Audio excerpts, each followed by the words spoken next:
Hey guys, welcome back to the channel. This is story about what if Naruto Sword Master fanfiction Sasuke bashing part 1. Before I start, please do support for more amazing content and comments for part 2.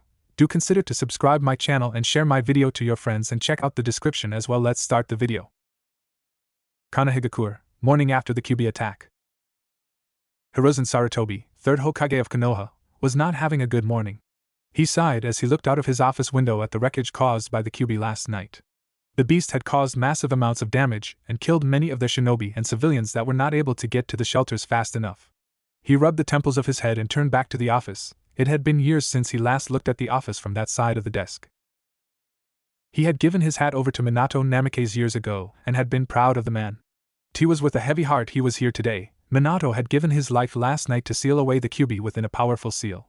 While his sacrifice helped keep many from dying and possibly save the village, he left a large problem. A soft giggle turned Hiruzen's attention to the far corner of the room. A small white cradle was placed there. Inside was a small blonde-haired child. His body wiggled out of the blanket he was wrapped in, and smile went across Hiruzen's face when the child opened his crystal blue eyes to look at him. This child was Naruto Uzumaki Namikaze, son of Minato Namikaze and Kushina Uzumaki, and also the holder of the Kyuubi. To defeat the beast, Minato had to seal it inside of someone, and being the man of honor he was, could not ask anyone else to do it. With a heavy heart, he had chosen to seal the beast inside his newborn son. Hiruzen closed his eyes and shook his head to clear his thoughts. Last night he had told the council what had happened, and he was not happy with the reactions. Minato, in his final moments, had wished the child to be seen as a hero. Most of the civilians wanted the child dead to finish off the beast. The shinobi side of the council had been quiet, and Hiruzen had only stayed for a minute, telling them they would resume the meeting in the morning after everyone had calmed down. A knock on his door broke him from his musings. Yes? The door opened and revealed an ANBU dressed in all black. Gray armor could be seen behind the black cloak draped over their body. The figure was around 5 feet 10 inches and their face hidden behind a white mask representing a dog. Silver hair peeked out above the mask. Hokage-sama, the council has been gathered like you asked and are waiting for you. Hiruzen nodded and started towards the door. Thank you, Inu. Would you please stay here and watch young Naruto while I'm gone? The ANBU shinobi nodded quickly. Hi Hokage-sama. The old Hokage nodded back and walked down the halls of the Hokage tower towards the council chambers. Once he entered, he looked around the room. The room had 2 long tables on either side of it, one for the shinobi council, the other for the civilian council. At the ends of the aisle created by the tables was his desk, and across from that was a small table where the 3 elders sat. Everyone bowed their heads when Hiruzen walked in. Giving them a quick nod, he walked to his desk and sat down. He reached into his robes to pull his pipe from the folds. Packing in some tobacco and lighting it, he took a long drag before facing the councils. I hope everyone here has had a chance to calm down from last night. He looked around the room and noticed the scowls on the civilian's face, no doubt still angry. The shinobi were all calm. Many had been part of the last war and were used to losing others through violence. While they may be sad, they all knew they had to keep calm about the situation. The elders were also calm. The trio were all ex-teammates of Hiruzen's and had been through more trouble than this attack. Good, now I'm sure you all have thought about our situation and I am willing to listen to any thoughts. Who would like to begin? An explosion of screams came from the civilian side of the room, all about how they should kill young Naruto. Hiruzen stared the group down and let his killing intent flood the room. Quickly the councilmen and women sat down. Most of them sweating heavily and paled when they felt the man's gaze on them. I am going to say this once and only once, we will not kill the boy. Minato gave his life to seal the beast, and his last wish was for this boy to be seen as a hero. You may not wish to honor my late successor, but I will. Many people looked down at that last part of his comment, but the civilians did not back down. A slim balding man stood up. Hokage-sama, how can we let that demon live among us? Hiruzen narrowed his eyes at the man. I believe I mentioned yesterday that no one is to speak of the Kyuubi, whether in council or not. Calling him a demon falls under that rule, councilman. The man paled and quickly bowed. I am sorry, Hokage-sama, please forgive me. It was a slip of the tongue. He gave the man a grunt and took another drag of his pipe. This time I will, but I warn you all, I will not be tolerating such talk again. He watched as all the council nodded in understanding and continued. As I was saying, Minato wanted the boy to grow, and eventually the seal he placed on him will absorb the Kyuubi's power, thus killing it.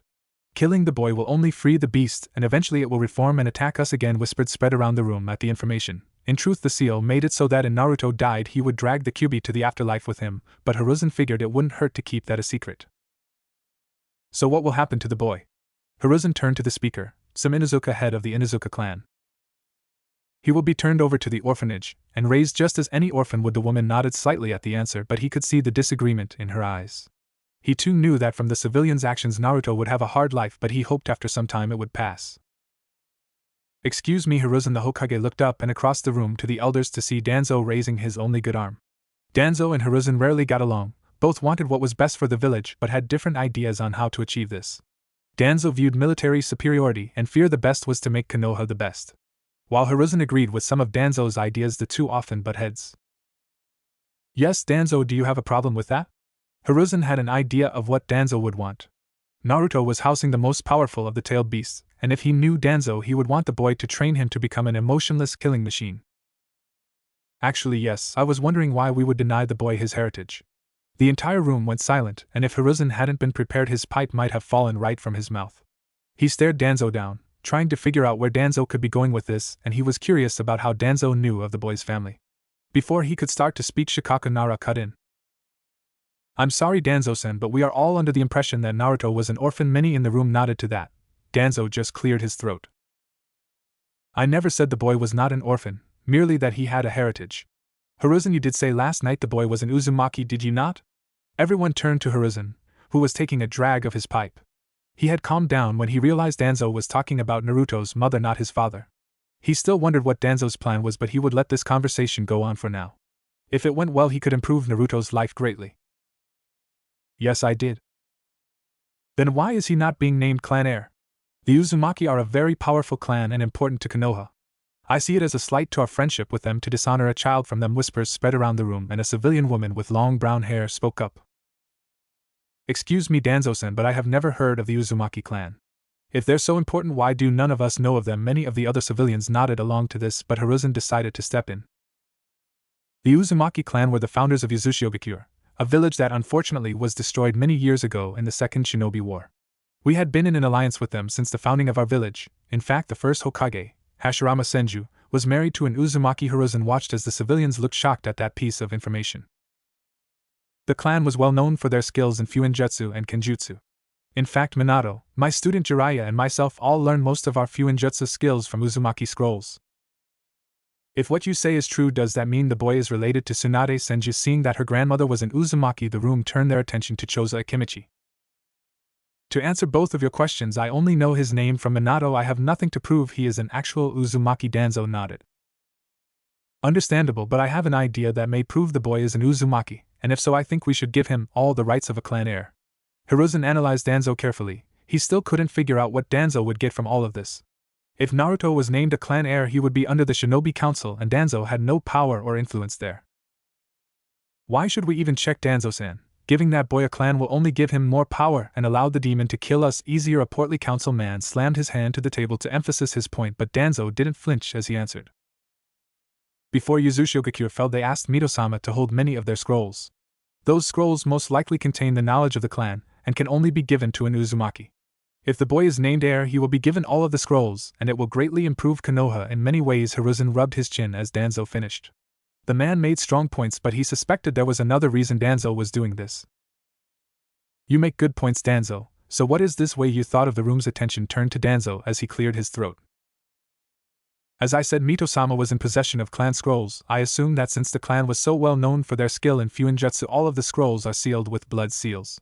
We simply place some of the boy's blood on a scroll, and if it opens, there is no question about his heritage. Hiruzen took another drag of his pipe and thought out Danzo's idea.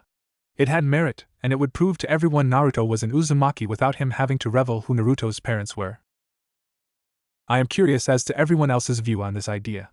By show of hands, who thinks we should go along with Danzo's idea? He watched as all of the clan heads and elders raised their hands. He mentally smirked at that, knowing the motion had passed. All those against?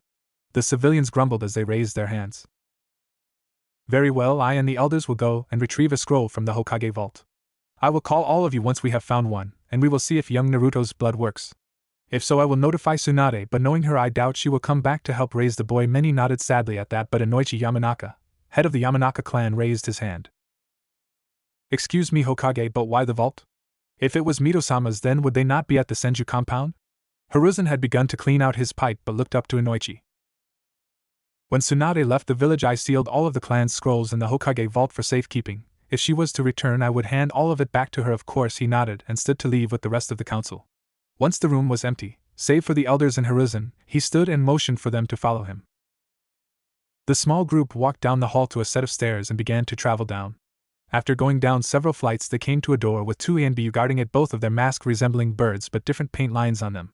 The shinobi immediately put the hands forward in a cross shape. After nothing happened, one of the ANBU turned and opened the door behind him.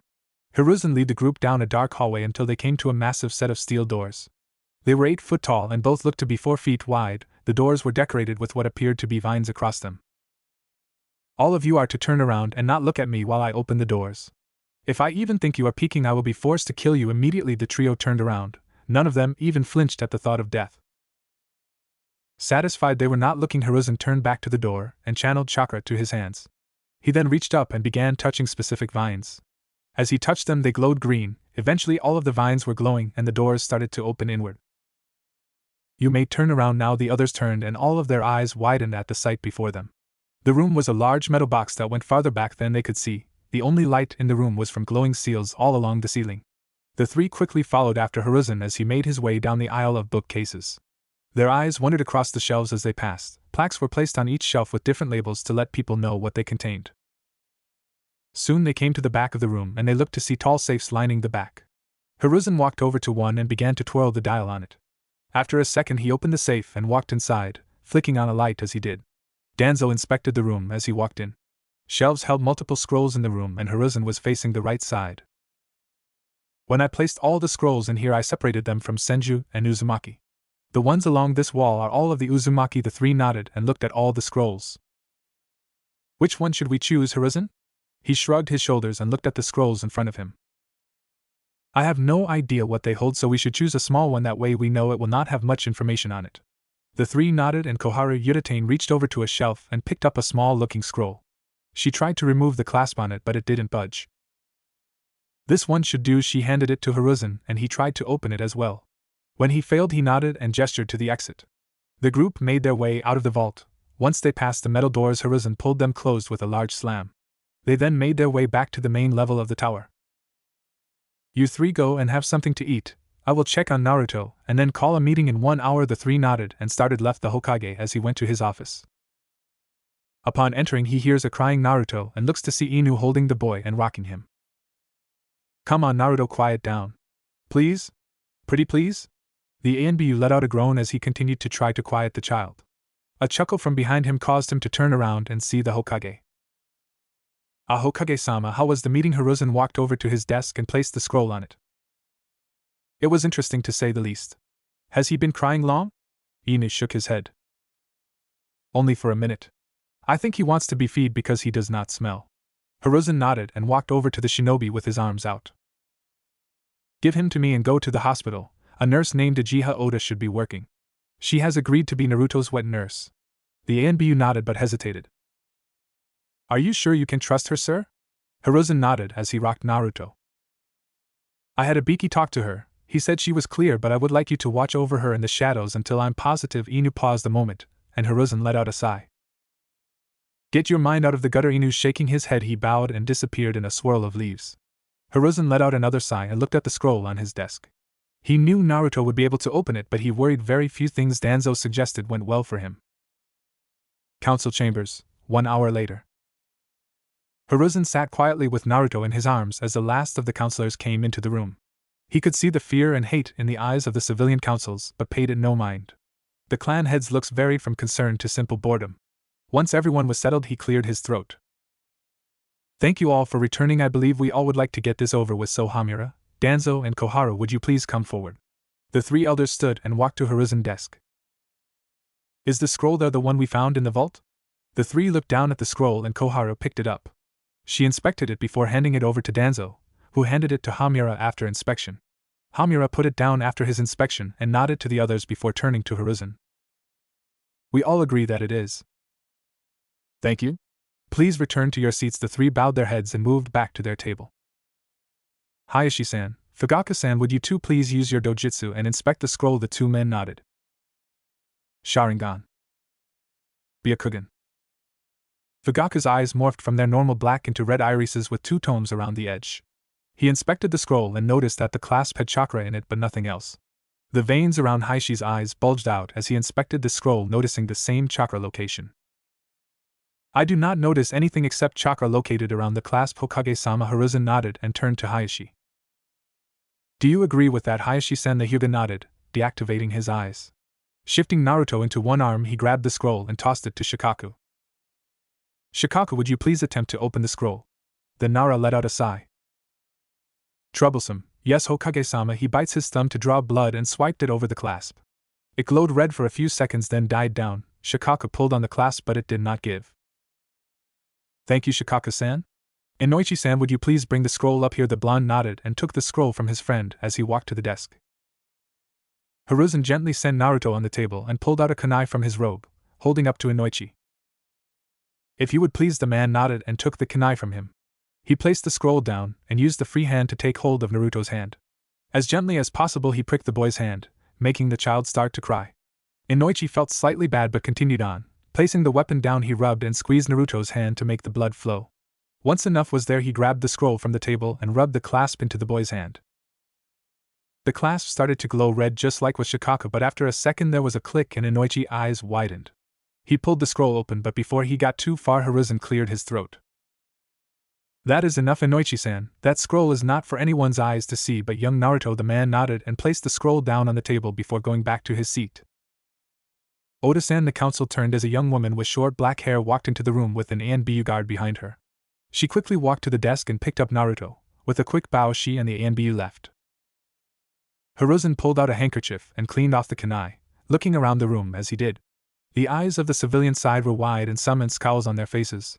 They may not know much about shinobi arts, but they knew what had just happened. The clan heads all looked to be deep in thought, most likely deciding on how this affected the village. His eyes rested on the elders, while Hamura and Kohara looked somewhat pleased to have a new clan and the jutsu that would come with it. Danzo looked natural, and that made Hiruzen worry. Once he put the weapon away, he folded his hands together. Now then, for those of you who did not realize what happened, we have proved that Naruto is indeed an Uzumaki, and as such has the right to become a clan heir. He paused for a moment for questions. When now came, he continued. Now then, by show of hands, who believes we should allow Naruto to become the Uzumaki clan heir? Just like earlier, everyone but the civilian side of the council raised their hands. Very well, and those who oppose? The civilians barely raised their hands. Thank you. Then by order of the Hokage, I declare Naruto Uzumaki clan heir of the Uzumaki clan. If there is no other important business, then the civilian council is dismissed. All of them rose and left the room in a huff. Hiruzen waited before turning to the shinobi. Now we need to discuss what is going to happen with young Naruto. The group nodded, but some raised her hand. Excuse me, Hokage-sama, but I have a question about the pup's parents. Hiruzen let out a sigh and nodded. He knew that someone would figure out Naruto's mother once they saw he was an Uzumaki. He decided to keep acting like he didn't know for sure. With his status as clan heir, it wasn't going to protect him from anyone wanting revenge on Kushina. I believe I know what you are going to say, Tsum-san. I did some investigating during the break and found that there was an Uzumaki female that was pregnant and should have given birth around the time of the Kyuubi attack. That woman was Kushina Uzumaki. He looked at the reactions of the group. More than he thought looked shocked. Obviously, they recognized the name. Tsum, Shikaku, and Shibi Abirame didn't react. Obviously, they had figured it out. As far as I know, Kushina is dead. His body has not been recovered, but of course there are many unaccounted for. I will look into who knew Kushina to see if we can find the father. Does that answer your questions, Tsum-san? The woman nodded. Hiruzen pulled out his pipe and started to pack it with tobacco. Now, since Naruto is a clan head and the Jinchuriki of the Kyuubi, I suggest we have ANBU watch over him. The woman you saw earlier has agreed to watch over Naruto as his nurse until he is able to function on his own. At that time, I will hire someone to guard and watch over him until he reaches 15 or becomes a genin. He paused to light his pipe and took a drag. Does anyone have a problem with my decision or comments? The clan heads all looked to each other. Choza looked to the Hokage. Where will they be staying? There is an Uzumaki compound close to the Hokage monument. Mito-sama created when she arrived. I believe Kushina-san kept the compound maintained but did not live there. I will have someone check the compound before they move. And Choza smiled and nodded to the idea. Anyone else? After seeing everyone shakes their heads, Hiruzen stood. Very well, thank you all for your time and have a nice evening. He gave a quick bow to them and made his way to his office. Once inside, he saw Uchiha changing Naruto's diaper on the floor. Inu stood in the corner looking out the window but turned to Hiruzen and bowed as he walked in. How did it go, Hokage-sama? Hiruzen lifted his pipe to his lips and began to speak when Uchiha cut in. Hokage-sama, please don't smoke around the baby. He quickly snuffed out the pipe and bowed to her. My apologies, Uchiha-san. I am not used to being around children, the woman nodded as she picked up Naruto and checked the bandages on his hand. As I was going to say, Inu, it is decided that Naruto will be the Uzumaki heir. Uchiha smiled and looked at the Hokage. Does that mean I will be hired full-time, Hokage-sama? He nodded as he sat down but looked at her with a serious face. Yes, Uchiha, but I must warn you, people are not accepting of Naruto. While I do not think they will resort to violence, your life will not be an easy one if you watch him. Inu watched the woman as she stared at the aged leader. I am aware, Hokage-sama, but it is the right thing to do. I can't abandon a child in need for something he had no control over. It goes against every reason I have for being a nurse. The man gave her a small smile. I hope others will see it like that too one day, but for now please be careful. I will assign some ANBU to watch over you and Naruto soon and have the Uzumaki compound ready for you to move into by tonight. The woman nodded and walked to the crib in the corner. I will head home now and pack some clothes. She gave him a quick bow and rushed out the door, closing it behind her. Hiruzen turned to Inu. What is your opinion of her? Inu straightened up and walked in front of the desk. She seems to be honest with her feelings. I had a clone hidden in the room when she came back with Naruto. I told her I need to take care of something, had to wait in here for me to return. From the memory, she simply played with the boy and not once tried to harm him. The Hokage nodded and pulled out a scroll. He grabbed a pen and started to write on it. I want you to deliver this scroll to Dragon, then make your way to the Uzumaki compound and check it. Inu took the scroll and looked at it. May I ask what is in here, Hokage-sama? I am asking Dragon to find some ANBU he trusts to watch over Naruto until I deem it fit. Inu nodded and headed for the door. Inu, the man stopped and looked back at the Kage. The clan heads and elders know who his mother is. If you think that will help out with finding trusting ANBU, I want you to spread the information. Is that wise, sir? While Kushina-sama didn't have many enemies, people could figure out the father. Hiruzen chuckled at the panic in his voice. Don't fear, Inu. Even I didn't know they were a couple until they told me they were pregnant. I'm not sure how they kept the secret, but I believe it will be fine. This way some shinobi will be more likely to watch over him than hate him. Inu let out a long sigh and turned to the door. I hope so, Hokage-sama. I really do. As he closed the door, Hiruzen turned to look at the village and spoke quietly. I do to Kakashi. Below Konoha. Danzo made his way through the lower tunnels under Konoha. He had cleared these areas for his root unit. Root was something Danzo created to make the perfect solders, emotionless shinobi willing to give their life if need be for Konoha. Hiruzen had told him to disband the unit after the Third War, but he knew they were something Konoha needed. As he made his way to his office, two figures fell in behind him. Both were dressed similar to ABU troops, but only so if seen no one would think they were not. One wore a tiger mask while the other was bug-like. The two silently followed behind until they reached Danzo's office. Walking in, Danzo sat down and looked up at them. I want a team to go to the Uzumaki compound. I am sure that Hiruzen will have someone check it out, but do a second sweep after they leave. Have a second team find and do a background check on the women who will be watching over the child. I want to make sure she is not working for anyone and has only the boy's best interest at heart. The two men nodded but stayed where they were. Danzo raised an eyebrow at them. You have something to say? The two exchanged a look before Tiger spoke. Danzo-sama, we do not mean to question your judgment, but shouldn't we place some seals or something to monitor the boy? Danzo chuckled. No, I guarantee that eventually Jiraiya will look over the house, and if any seals are found he will start to look around, and we cannot afford that. Plus I have no interest in monitoring the boy yet. The men shared another look, but Danzo spoke before they had a chance. If you are wondering why I did not try to bring the boy under my thumb, the answer is simple. Jinchuriki cannot have their emotions locked away like those I train. It is imperative they are in the right mind to keep the beast at bay. He leaned back in his chair. I was truthful when I said I want the boy to learn all of the Fuinjutsu and skills of the Uzumaki. If he is raised to love this village, he will improve our military strength, and any children he has will only help us in the future. The Uzumaki were a feared clan. With the power of the Kyuubi in one, he will be stronger than any other Jinchuriki. The two nodded and bowed to Danzo. Understood, Danzo-sama, we did not mean to question you. He waved his hand at the men and they disappeared from the office in a swirl of leaves. After they left, he opened a drawer on his desk and pulled a picture from it. It showed Danzo, in battle gear during the Third War, his sword strapped to his side. He was flanked by different shinobi also in battle gear, but a small smile crossed his face when his eye fell on a young woman. I always repay my debts. Kushina. Konoha, 2 days after Kyubi attack. Hiruzen nodded his head to the villagers as he passed by them on the street. The village was in good spirits despite the attack just happening, and it did his heart good to see smiling faces. He walked into the tower and made his way to his office, making small talk and exchanging pleasantries with the people there. He opened his door and walked to his desk. The morning's paperwork was already there, and he let out a long sigh. Damn you, Minato! He placed his hat on the table and began to look over the papers. He knew the next few days were going to be hell, but that was life. He pulled out his pen and began looking over all of the papers. After an hour, there was a knock on his door. Come in. The door opened to reveal a tall ANBU wearing a detailed dragon mask walked into the room. Good morning, Hokage-sama. Hiruzen nodded and placed his pen down. And a good morning to you, dragon. Is there something I can help you with? The man nodded and looked around the room. Clear the room. 2 figures stepped out from the shadows in the corners and walked out the door. Dragon closed it behind them and walked to a chair in front of Hiruzen's desk. Ina gave me your scroll yesterday. I have no problem with losing a team for the boy, however I do have a question. Hiruzen leaned back into his chair.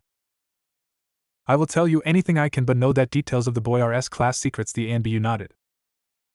Of course, sir. Inu informed us that there is a chance this boy is Kushina-sama's child. Is this true? Hiruzen raised an eyebrow at the ANBU. Sama? Dragon started to chuckle. She may not have ever been my superior, sir, but I am aware of what her codename was. She deserves nothing less. That is good to hear, but yes, I am almost positive she is the mother. No one else who bore the name Uzumaki was registered as pregnant in the hospital records. Dragon rubbed his neck. Yes, I had visited her a few nights ago. She said the due date was soon, so it makes sense. I just wanted to be clear. He reached behind his back and pulled out a scroll. I went ahead and informed the others about the boy and asked the captains to volunteer for the assignment. Here is the list of teams willing to guard the boy. Hiruzen took the scroll and opened it. His eyes widened slightly and looked up at Dragon. You are sure about this? Dragon gave a stern nod. Hi, most volunteered before I even asked, and after word spread he was Kushina-sama's son, the rest followed. Hiruzen chuckled. Well, I was hoping that at least a few ANBU would want to watch over the boy, but I didn't expect all of them. Dragon shrugged. We are not simple-minded fools, Hokage-sama. We lose friends and comrades often. We know that Naruto isn't the Kyubi and don't blame him. I think we should pick Hawk's team though. That was the team Kushina-sama lead until she took her leave. Nico replaced her, but I know she idolized Kushina-sama, so we can trust her. Hiruzen nodded and put down the scroll. That sounds fine to me. Clear it with all of them to be sure. This is not a normal job for ANBU and I don't want to force anyone to do it. If members are not comfortable with the mission, change them out for others who are. Dragon nodded and stood up. Hi, Hokage-sama. They should be here by 3. Hiruzen nodded as the man left his office, the 2 ANBU guards walking back into their corners. He rolled the scroll up and placed it into a drawer. He was happy that Naruto had the backing of ANBU. It would make his life easier, know that. Hokage-sama, he looked up to see the face of his secretary. Yes, Misaki? She stepped into the room. The civilian council would like to meet with you about the repairs to the village. Hiruzen let out a sigh. Do I have anything planned for this morning? She walked out of the door for a few moments and returned. No, sir. He nodded and stood from the desk, letting out a groan. Very well. He placed his hat on and began walking out. Please add a meeting for me at 3 with ANBU for today. The woman nodded and sat back at her desk as he walked down the hall. Uzumaki compound. Uchiha stood outside of the room she had claimed as her own, taking in the scenery.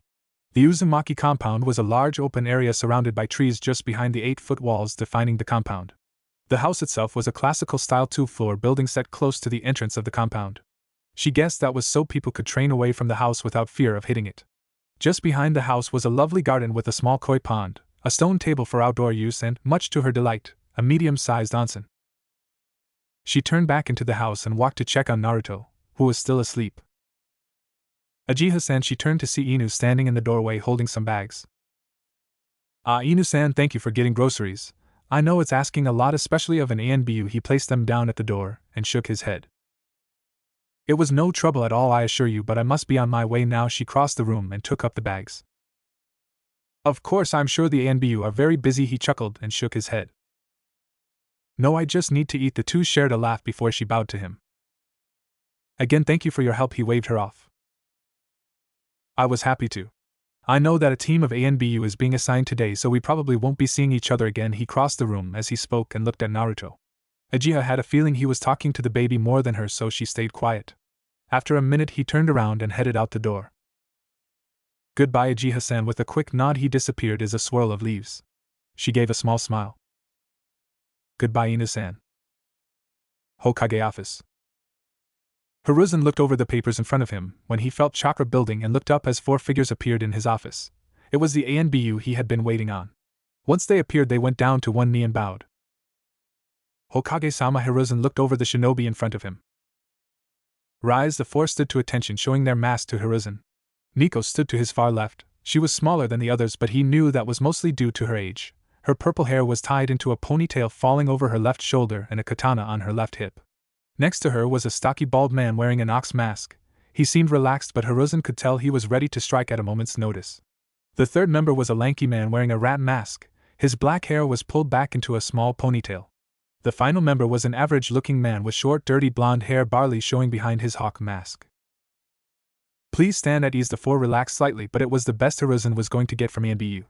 He pulled out his pipe and began to pack it. Did Dragon explain the mission you have been chosen for? Hawk stepped forward. He did, Hokage-sama. Hiruzen nodded and lighted his pipe. And you 4 are fine with a babysitting job? He looked at the 4 as he took a drag of the pipe. Hawk glanced back, and when he got a nod from everyone, looked back at his leader. Hi, Hokage-sama. Hiruzen nodded and handed him 4 folders. He passed his teammates theirs and opened his. Very well, the job is very basic. Your mission is to watch over and protect Naruto Uzumaki and his nurse Uchiha Oda. He nodded and flipped some of the pages. In the event of an emergency, do we prioritize the boy? Hiruzen took a puff of his pipe and let out a sigh. Yes, Hawk nodded. He knew Hiruzen didn't like to put one life over another, but in this event it was the right call. How much of a presence should we be? Seeing as the boy is a baby and will not be active, I am fine with you being visible, but mask stay on at all times. I am fine with you being somewhat relaxed as long as you stay alert. Hawk nodded. Schedule? That is up to you and your team. Will you be escorting us there? Hiruzen shook his head and handed him a scroll. No, I am too busy right now. Go when you are ready and hand this to Uchiha-san. The man took the scroll and bowed. Will do, Hokage-sama. The other 3 bowed, and then all of them disappeared in swirls of leaves. Uzumaki compound. Uchiha sang softly to Naruto as he was feeding, and mental went over supplies she needs to get. The house was full furnished, and she had some food for a day or 2, but she needed the rest of her clothes and bath supplies. She was broken from her thoughts when she heard a knock on the door. Adjusting the towel, she moved to look through the peephole and saw an ANBU with a bird mask. Who is it? Hawk of the ANBU, we are the team sent to watch over you and young Naruto Oda-san. She cracked the door open slightly and looked at the man. Hawk-san, could you give me 1 minute? I am in the middle of feeding. The man nodded. Of course, please take your time. She smiled and moved into the living room. Sitting on the couch, she made sure she was covered. You may enter, Hawk-san. The 4 ANBU walked into the house and looked at her in the living room. Ox quickly turned around to face the wall when he realized what she was doing. The others laughed at him. I am sorry, ANBU-san, I didn't mean to embarrass you. Ox cleared his throat. It is fine, ma'am. Hawk looked at Rat. Take Ox and do a walk-through. He nodded and slapped Ox on the shoulder as he passed, letting him know to follow him. Hawk turned to Uchiha and bowed. Oda-san, as I said, I am ANBU Captain Hawk. This is my teammate Nico, and the 2 that left were Ox, the shy one, and Rat. We have been assigned to watch over you and Naruto. He walked over and placed the scroll the Hokage gave him on the coffee table by her. That is from the Hokage. She nodded and looked to Hawk. So how will all of this work exactly? Hawk walked over to a chair and sat down. He looked to Nico and gestured for her to sit. At least 2 of us will be awake watching over you at a time. The Hokage is fine that we stay in sight, so we will act naturally around you so as not to make you uncomfortable.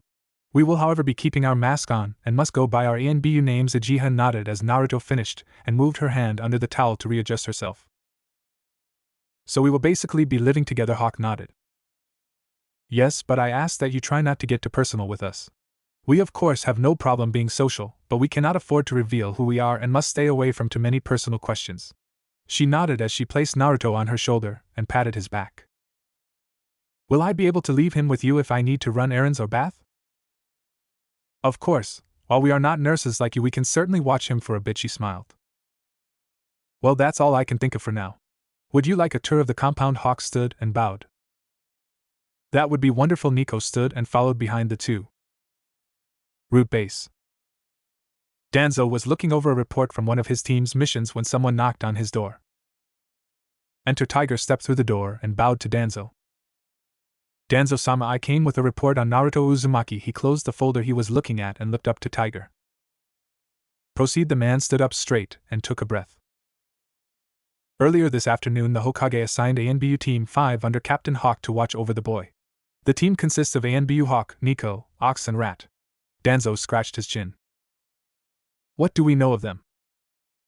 Team 5 was the team Kushina Uzumaki was captain of before she took leave due to pregnancy. Hawk, Ox and Rat were her subordinates, and she recommended Hawk to replace her. Nico was added to the team because of her kenjutsu knowledge. Danzo nodded. Good. How is the background search going for the nurse? So far we have found nothing, but I believe we will need more time just to be sure. Danzo nodded. Agreed. You are dismissed. Hi Danzo-sama. He bowed quickly and left the office. Uzumaki compound, 4 years later. Nico slipped her mask over her face and pulled a hair tie from her waist and wrapping it around her hair. Stretching, she walked out of her room just as a blonde blur ran by, closely followed by an upset Uchiha. Naruto Uzumaki, you get back here, young man. Nico looked down the hall past Uchiha to see Naruto was naked. No bath. The naked blonde bolted down the hall and into the living room. You will get in that tub, young man. Uchiha went to grab him, but he dove under the coffee table and crawled to the other side. He stood up and ran to one side, heading towards the dining room. His leg was suddenly grabbed and lifted into the air. The blonde stared upside down at Ox, who was laughing. Gotcha, kid. Uchiha stormed over and looked at the boy with a glare, making him frown. If Ox-san lets you down, will you be a good boy and take a bath? He pouted but nodded his head. Ox chuckled as he set the boy down. You would think he would realize by now you're always going to catch him. Uchiha let out a sigh as she took the pouting blonde's head and lead him back to the bathroom. Nico rubbed his head as she passed. Good try, Naruto, and the boy smiled up at her. Nico Nachan, will you read to me after my bath? She nodded her head and the boy smiled before rushing to the bathroom. Yay. She smiled behind her mask and moved into the living room. Good morning, Nico. She looked up and saw Ox reading the paper. Morning. Anything happened while I was out? Ox shook his head as he turned the page. Nothing really. Captain got called in for a meeting and the kids somehow got a hold of Rat's clothes and dyed them pink. Ox chuckled as he finished, and Nico shook her head. Why? Rat eat the last cup of instant ramen. She let out a sigh and sat down in a chair. That boy. Life for the ANBU babysitters had been interesting in the past few years. Naruto was now walking, talking and causing trouble almost daily. He was a blonde ball of energy that even the 4 experienced ANBU and Uchiha had trouble tiring out. While he was a handful, Nico had enjoyed her assignment more than she thought. Originally she joined ANBU for the excitement and danger.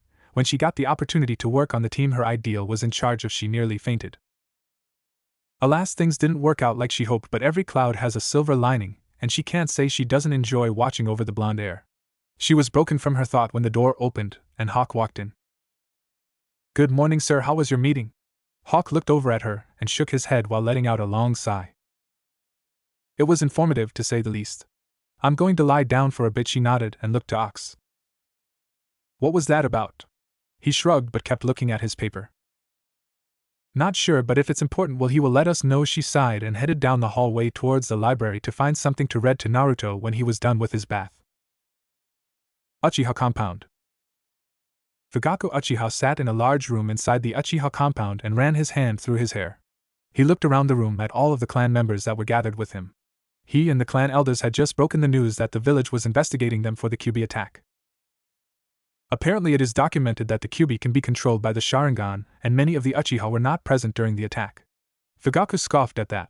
Why should the village elite rush to their deaths when they had plenty of commoners to delay the beast? So what will we do, Fugaku-sama? He looked up at the man who spoke and let out a sigh. We are moving to a larger compound in the corner of the village for the time being. Many of the members were grumbling and scoffing at the news. One of the elders banged his hand on the table to get attention. This is an outrage. How can the village treat us, the most powerful clan in Konoha, like some kind of lepers? Many of the clansmen cheered the man on but stopped when Fugaku raised his hand for quiet. We will go along with this farce for now, but trust in me and the elder to find a solution. The men all looked around at each other, but eventually all agreed to trust in them. Fugaku dismissed them all, and when they were gone turned to the 5 elders. Fugaku, we should not be putting up with these. We helped found this village. We are the oldest remaining clan. They should be licking our boots and thanks for defending them. The others nodded along with the elder. And I agree, this act just proves that Konoha no longer cares for us and disrespects us. I have already ordered the military police to start investigating the other clans discreetly to find their weaknesses and to memorize any information they can on the non-clan shinobi. The elders smiled at his initiative. Good, but if we want to take our rightful place as the village leaders, we need more. A grin split across Fugaku's face, and the elders looked confused. I already have thought of that. They looked between them before one asked. What do you have in mind, Fugaku? You all know my son Sasuke, correct? The men nodded. He is the same age as the Uzumaki boy. My plan is to have Sasuke befriend the boy and get him to just us. That way we will have the might of both the Uzumaki Fuinjutsu and the Kyuubi with us. The men gasped, and one elder quickly spoke. Won't Hiruzen and the others view this as us trying to control the Kyuubi like they accused? Fugaku started to chuckle. Who cares? He views that boy like a grandson, and since none of the villagers allow their children to play with him, and the clan children stay amongst themselves, mostly he is alone. If he makes friends with Sasuke, Hiruzen wouldn't dream of breaking the child's heart by telling him to stay away. The elders' eyes all widened and smirks went across their faces. So Hiruzen will be powerless to stop us from gaining control of the boy. We simply have to put on a smiling face and welcome the boy with open arms. The others all nodded to his thoughts, but Fugaku cut in. We must wait a while before we start our plan. If we try this so soon after the move, I fear they will catch on to our actions. The elders all agreed. Their plans would take time to bear fruit, but it would be worth it in the end. Hokage office, 2 years later. Hiruzen was sitting in his office giggling as he read his student's prize book. Ever since he became the Hokage again, this was the only time he could enjoy the work of art and get some rest from that evil that is paperwork. His free time was interrupted when his office door flew open and a blonde blur flew towards him. GG. Hiruzen barely had time to put his book into the drawer before the blonde missile hit him in the chest. After a grunt of pain, he looked down at the whiskered face of Naruto. The 5-year-old gave him a big grin. Hi Gigi, the Hokage chuckled as he ruffled the boy's hair. Hello to you too, Naruto-kun. Naruto, what have I told you about running through the tower? The 2 males turned to see Uchiha walking into the office. Naruto placed his finger under his chin and hummed. More than one? Uchiha let out a sigh and shook her head. Hiruzen chuckled and placed the boy on the ground. So Naruto-kun, what brings you here today? The boy grinned and ran to Uchiha and started digging in a bag she was holding. Soon he pulled out a piece of paper and brought it over to the man. I drew this for you. Hiruzen picked up the picture and smiled. It was a crayon drawing of him and Naruto together. It's very nice, Naruto-kun. Thank you. The boy beamed at the praise. Gigi, can you come get ramen with us? Hiruzen sighed and shook his head. I'm sorry, Naruto, but I can't. Maybe next time. The blonde's smile faded some, but he hugged the Hokage leg. It's okay, Gigi, I understand you're busy running the whole village. Hiruzen smiled and ruffled Naruto's hair. Thank you, Naruto-kun. Now go enjoy your ramen and tell Tsuchi-san to put it on my bill. Naruto's eyes got wide and he ran to Uchiha. Come on, Uchiha-chan, free ramen. The woman put her hands on his shoulders to calm him down. I need to talk to the Hokage about something, so you go ahead and I'll meet you there. The boy nodded and raced out of the room. Uchiha shook her head and closed the door before walking to the desk.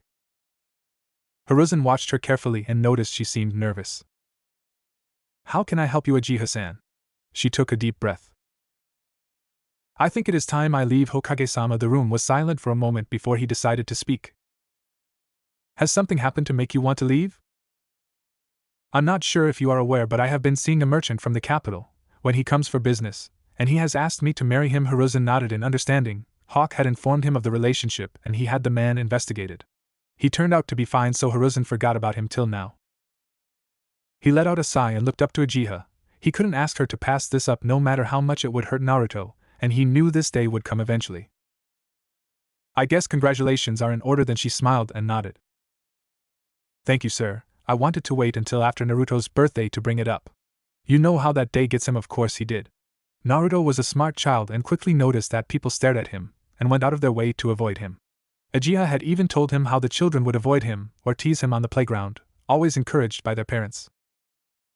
His birthday was worse than that though. The civilians would throw a big party honoring the 4th and his victory over the Kyuubi. There was a big festival with games, food and of course alcohol. This caused many of the villagers to want to vent their anger from that day. More than once he received reports from the ANBU about stopping villagers from entering the Uzumaki compound. And I thank you for that. It is a hard time for him. A sad smile went across her face as she nodded. Do you think he will be okay? Hiruzen leaned back into his chair and ran a hand through his thinning hair. He is a smart boy, Uchiha. If you explain it to him, he will. He might be upset for a while, but I'm sure he will forgive you. She nodded and quickly rubbed her eyes to keep from tearing up. Thank you, Hokage-sama. You're welcome. When do you plan on leaving? Kento-kun will be back in a week for business, and I will leave with him when he is done. Hiruzen nodded. All right, I will find someone by then to take your place. She nodded and picked up her bag and left the room. Hiruzen sighed as she closed the door. He pulled out his pipe and packed it with tobacco. Sparrow and ANBU stepped forward from the shadows. Yes, Hokage-sama. Please find Hate Gecko and bring him to the office. Hi. He disappeared in a swirl of leaves. Hiruzen started to work on his daily paperwork again while he waited for the men to return.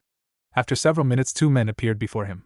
One was Sparrow, the other was a pale-looking man with his headband covering his whole head. The man stood about average height, but his body seemed thin compared to most his age. You called for me, Hokage-sama. Hiruzen pulled out a folder and passed it to him. Yes, Hate, I have a long-term assignment. I was hoping you would take. Hate looked surprised by that and opened the folder to see a picture of Naruto along with information sheets on him. That is Naruto Uzumaki. I'm sure you recognize the name. Coughing into his hand, he nodded.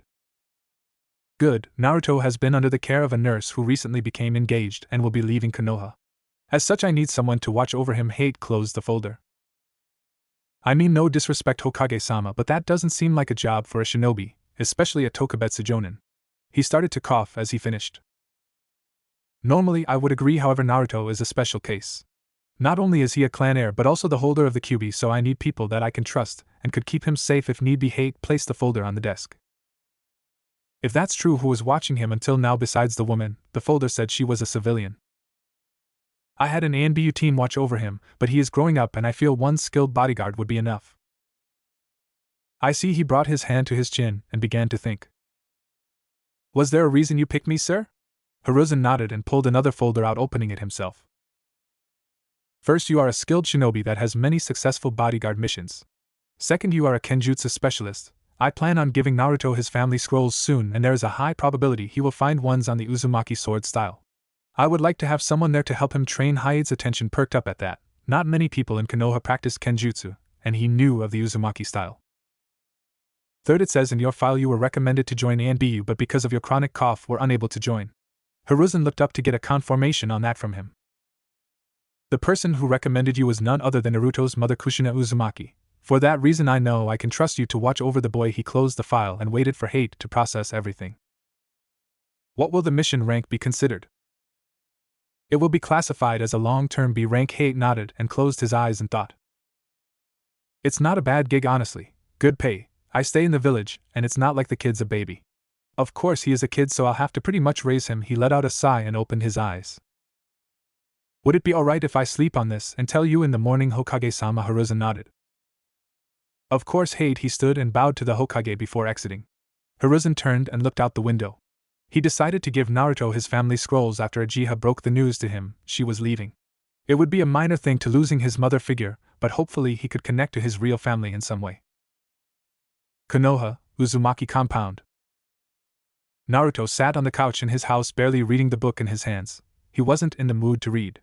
Yesterday Uchiha, his nurse for 5 years, had left to the capital to get married and start a new life. He wanted to be happy for her, but no matter how hard he tried he just felt sad. She had informed him 2 weeks ago of her plans, and needless to say he did not handle it well. After some crying, yelling and locking himself in his room, he had talked to her and worked it out, but now here he was alone. To make matters worse, his Gigi had informed him that his ANBU guardians would also be getting reassigned to normal ANBU duties.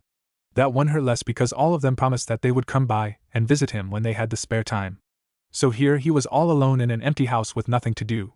He was broken from his thoughts when someone knocked on his door. Placing the book down, he walked to it. Who is it? It's me, Naruto-kun. A smile spread across his face as he flung the door open. Hi, Gigi. The boy wrapped his arms around his grandfather figure's legs, making the man chuckle as he rubbed the boy's head. Hello to you too, Naruto-kun. May we come in? The boy let go of Hiruzen and looked past him to see a man standing behind him with a small smile on his face. He was wearing the normal jonin attire Naruto had seen in the village but had the cloth of his headband unfolded to be a full bandana over his head. Naruto also noticed he had a blade attached to his hip. He stepped back and gave a quick bow, like Uchiha had taught him to do when meeting people older than him. Hello, I am Naruto Uzumaki. Hate was slightly shocked at the boy's reactions. He knew that the Hokage was like a grandfather to him, so the hugging he wasn't surprised by, but the polite introduction was different. It is nice to meet you, Uzumaki-san. I am Hate Gecko. It is nice to meet you, Gecko-san, and you can call me Naruto if you would like, the man nodded. Naruto smiled and stepped out of the doorway so the two men could enter. While they walked past, Naruto noticed a large scroll on Hate's back. Curious, he closed the door and followed the men to the living room and sitting in a chair across from them. How are you today, Naruto-kun? I'm okay, he said with a sad smile on his face. I know it's hard, Naruto, but you will get through it. I know. Gigi Hate had a small coughing spell and Naruto looked at him in concern. Do you need anything to drink, Gecko-san? The man waved Naruto off. It is fine, I have a chronic cough. Nothing life-threatening, but I cough constantly. Naruto-kun, I came here today for two reasons, the first of which involves this scroll here. Hiruzen stood and held out his arms for the scroll from Hate. After receiving it, he walked around the table and handed it to Naruto. What is it? That, Naruto, is a scroll with multiple storage seals on it. Every known scroll belonging to your family in Konoha is sealed inside that scroll. The boy's eyes widened and he quickly dropped to the floor and unrolled the scroll. Every few feet there was the same seal and he looked at it confused. Hiruzen chuckled and walked around to Naruto's side and bent over, placing his hand on the seal and channeling chakra. Naruto watched amazed as the seal glowed and suddenly there was a small pile of scrolls stacked where the seal had been. That's amazing, Gigi, how did you do that? The aged Hokage smiled and placed his hand on Naruto's head. That, Naruto-kun, is something known as Fuinjutsu, a skill your family was very well known for. The boy's eyes sparkled with curiosity and wonder. Really? So can I learn how to do that? Of course, like I was saying, in this large scroll and dozens of these smaller scrolls and a few big ones.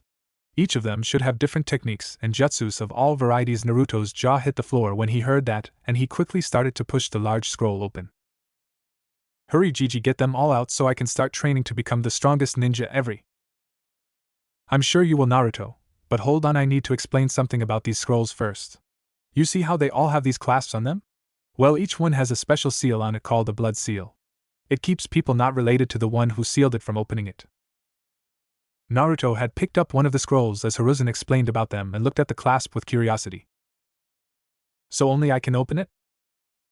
That's right, Naruto, you just have to put some blood on it and the clasp will unlock.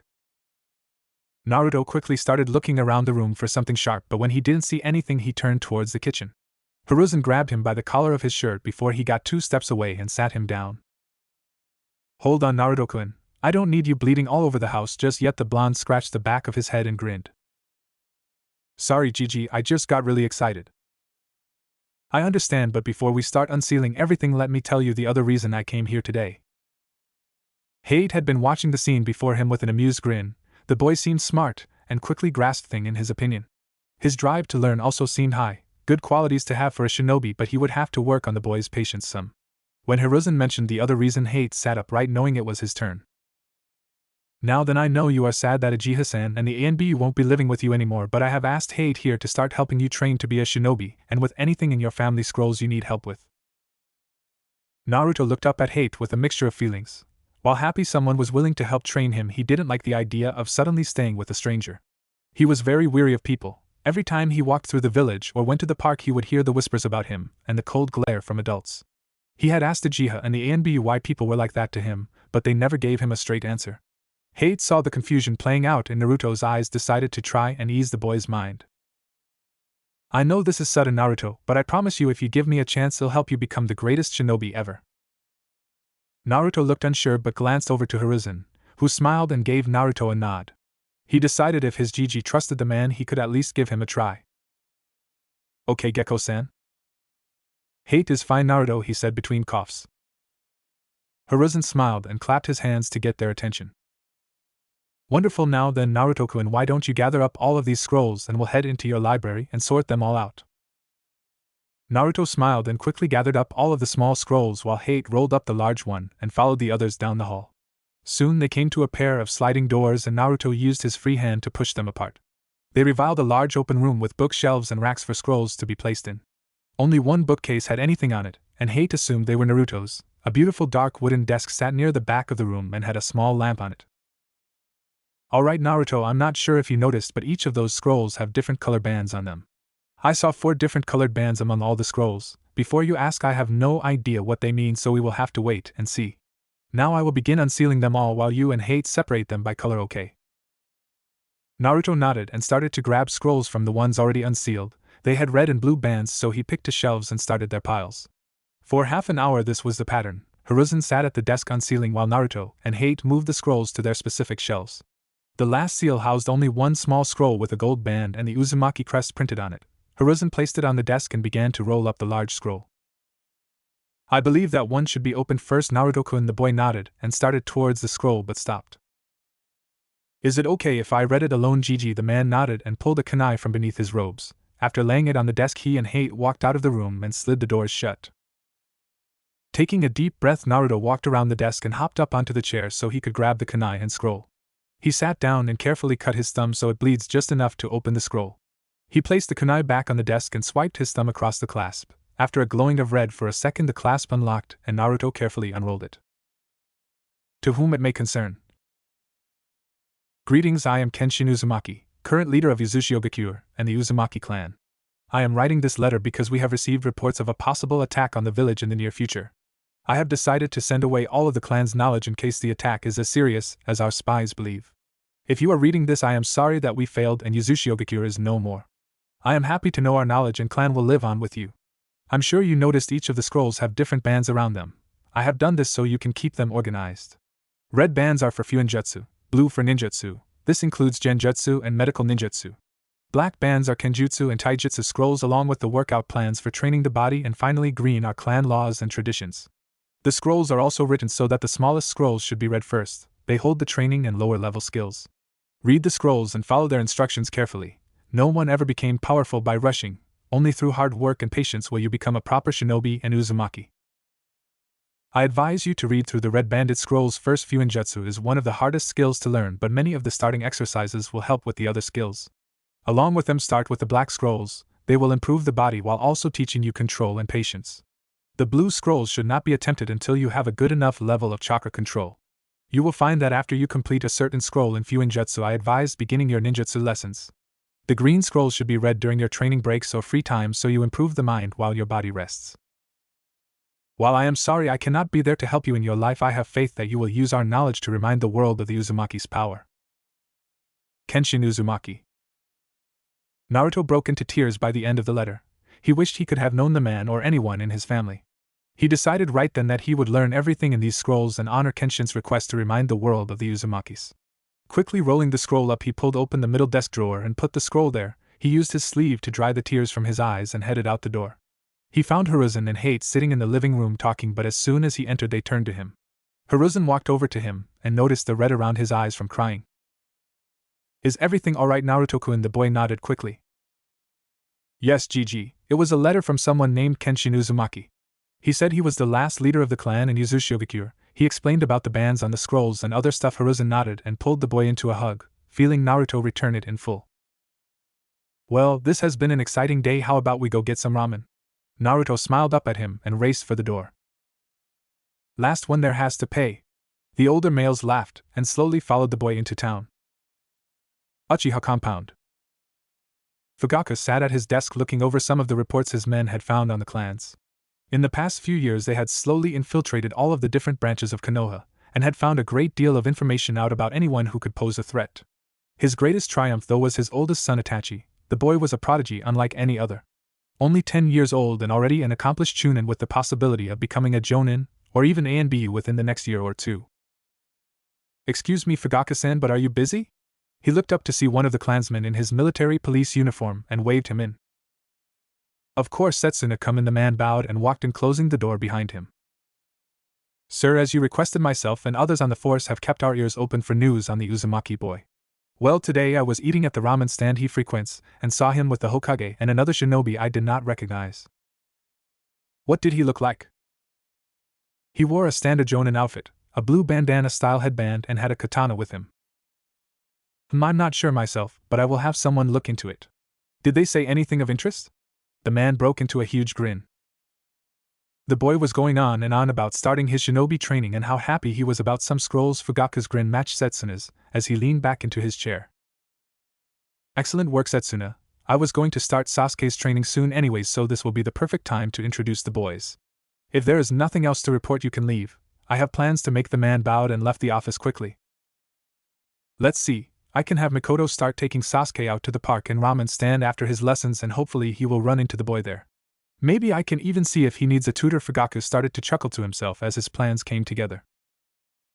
Uzumaki compound. Hate stood inside his new room unpacking the clothes he had brought with him. After dinner he had brought Naruto to his apartment so the two could start bringing his possessions over. He was growing quite fond of Naruto already. While he could see the boy was not entirely trusting of him, yet he was talkative and friendly. He finished unpacking what they had brought and decided to check up on Naruto because he hadn't seen or heard from him in a while. Walking down the hall, he noticed a light in the library was on, and peeked inside to see Naruto on the floor looking through a scroll. Hey Naruto, what are you looking at? The blonde jumped slightly from the sudden voice but recovered and held up the scroll so Hate could see it. It's one of the Fuinjutsu scrolls. They're all labeled on the inside of what order I should complete them, and so I'm trying to find the first one. He placed the one he had on the ground and picked another up, slicing his finger first. Isn't there an easier way to do this? He said as he waved his hand, annoyed with the pain. Well, you could open up a couple at a time instead. Naruto held his thumb up so Hate could see. But it heals too quickly for that. Hate watched in wonder as the small cut quickly healed in a matter of seconds. Hiruzen had informed him that being a Jinchuriki, Naruto would heal faster than most people, and so far had never been sick. A cough broke him from his thoughts. Well, make sure you follow those scrolls in order. No matter how cool something sounds, if you try it before you're ready, you can really hurt yourself. Don't worry, Hayate-san, I will. Kenshin-sama said the same thing. Kenshin-sama? Naruto nodded. Seeing as he was the last head, I figure it was right to call him that. Hate nodded and ruffled the boy's hair. While a good idea if he's anything like you and your mother, then he probably wouldn't like that. Naruto dropped his scroll and looked up at Hate. Why, you knew my mother? More of her than actually her, but I spared against her a few times. Not many people practice Kenjutsu in Konoha, so those of us that do know each other. Yen Nico Nichin told me my mom was one of the best Konoha have ever had. Hate sat down next to him and nodded. That she was. I was never fortunate enough to spar against her, but she did give me advice from time to time on my form. Did you practice the same style? No, but just because your style is different doesn't mean you can't give someone good advice. Especially when they're as skilled as your mother. Do you think I can be as good as her? Hate chuckled. Only if you train hard and practice. I will, that's a promise, and I never break a promise. Hate could see the passion in Naruto's eyes and smiled. Good. He stood up and started towards the door. I'm getting something to drink. Do you want anything, Naruto? No, thank you. Naruto went back to looking through the scrolls. Each time he opened one, he would read the first paragraph and correctly put it in line with the others. After a minute of searching, he finally found the first scroll and began reading. Welcome to your first steps of learning Fuinjutsu. As you may or may not know, we Uzumaki thrive in this particular field. Fuinjutsu is one of the most diverse fields there is to learn, from simple things like storage scroll to more complex seals used to create barriers. The work will be difficult, make no mistake, but if you train hard enough, the results can be endless. One of the major points of Fuinjutsu is correctly writing the formulas. One slip of the hand could render the whole array useless. Your first task is to train in calligraphy, practicing at least 1 hour every day for 6 months.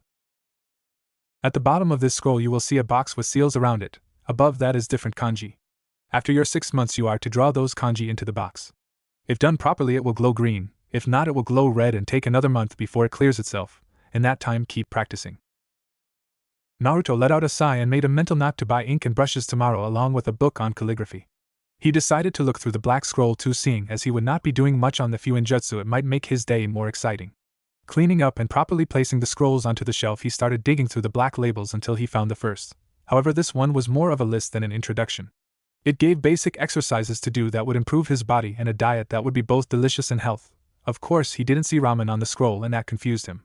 Ramen was the food of the gods, why would it not be included in a plan to make him stronger? He added that to a list of things to talk about with Hate in the morning. 1 month later. Naruto stood panting in his backyard covered in sweat and dirt.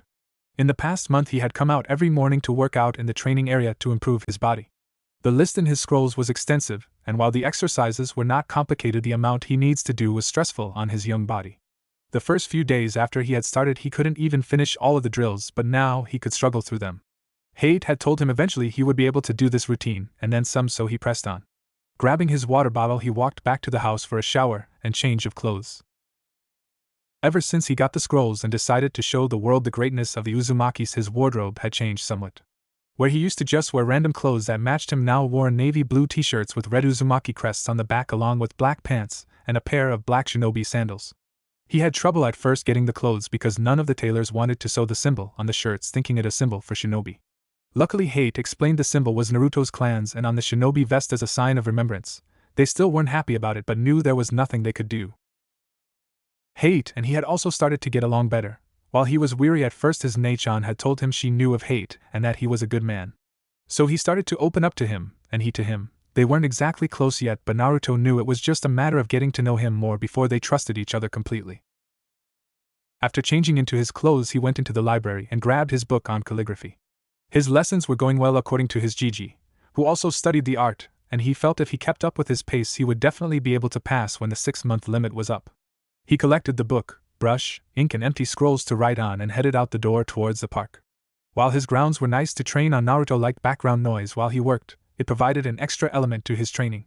Hiruzen told him that when working it wouldn't always be peaceful and he should get used to noise while he worked. Walking through the village, Naruto ignored the glares and whispers, though he still didn't understand why this happened every time he went through the village. Once he got to the park he found a tree along the edge of the area and sat down, placing his things around him. Carefully he began going through his drills and slid his brush across that page. The hardest part of it for Naruto was keeping the pace. He wanted to go as fast as possible, but if he speeds up too fast he ruined the kanji and had to start again. "What are you doing?" Naruto looked up to see a boy his age standing in front of him. He was a fair-skinned child with dark black hair that stuck out behind his head and bangs that fell to frame his face. He was wearing a gray short-sleeved shirt with a high collar and dark blue shorts with matching sandals. He was looking at Naruto curiously.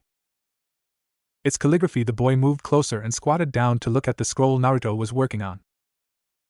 "What's it for?"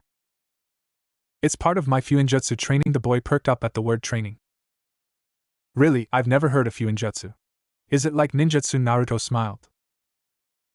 "Kind of. It involves making seals to do cool stuff like storage scroll, exploding tags and other things." The boy sat down in front of Naruto and turned the scroll to look at it. "Cool, I'm training to be a shinobi too, just like my dad and big brother." "Are your parents shinobi?" He watched as Naruto frowned. "My mom was, but both my parents are dead." The boy flinched at the news and looked down. "Oh, I'm sorry." They sat there for a minute in silence before the boy stuck his hand out. "I'm Sasuke Uchiha, by the way." Naruto smiled and took the boy's hand. "Naruto Uzumaki. So what other stuff do you train in?" "My dad's teaching me in our family's taijutsu style right now." "Well, I don't have a style yet, but I train my body so I'll be in shape for when I go to the academy and will learn one there." "Cool." The boys sat and talked for a while about different things. Naruto was happy he was finally making a friend his age. It was going well until Naruto noticed a woman walking towards them. She had similar features to Sasuke, but her hair went all the way down to her shoulders. She wore a shirt the same color as his, but a black skirt that went to her knees and a cream-colored apron over it. "Sasuke, who is your friend?" "Mom, this is Naruto. He wants to be a shinobi like me too. He's learning this thing called Fuinjutsu," the boy said excitedly to his mother. Naruto started to feel nervous when the woman approached. The few times he started talking to kids his age to make friends, they were always taken away when their parents saw who he was. He was surprised when the woman looked at him and smiled. "Well, that it is wonderful. I hear Fuinjutsu is a very tough thing to learn. You must be very smart." Naruto, the boy blushed slightly from the praise. Well, I just started so I'm not very good yet." "Well, still it is impressive to see a young boy learning such a difficult thing. Sasuke here could use improvement on his handwriting." She reached down and ruffled Sasuke's hair. "Mom, stop," he whined and pushed her hands away. He didn't want to be embarrassed in front of his new friend. Naruto couldn't help but feel a little jealous of the interaction between the two. While he knew about his mother some, it didn't make up for the fact she was gone.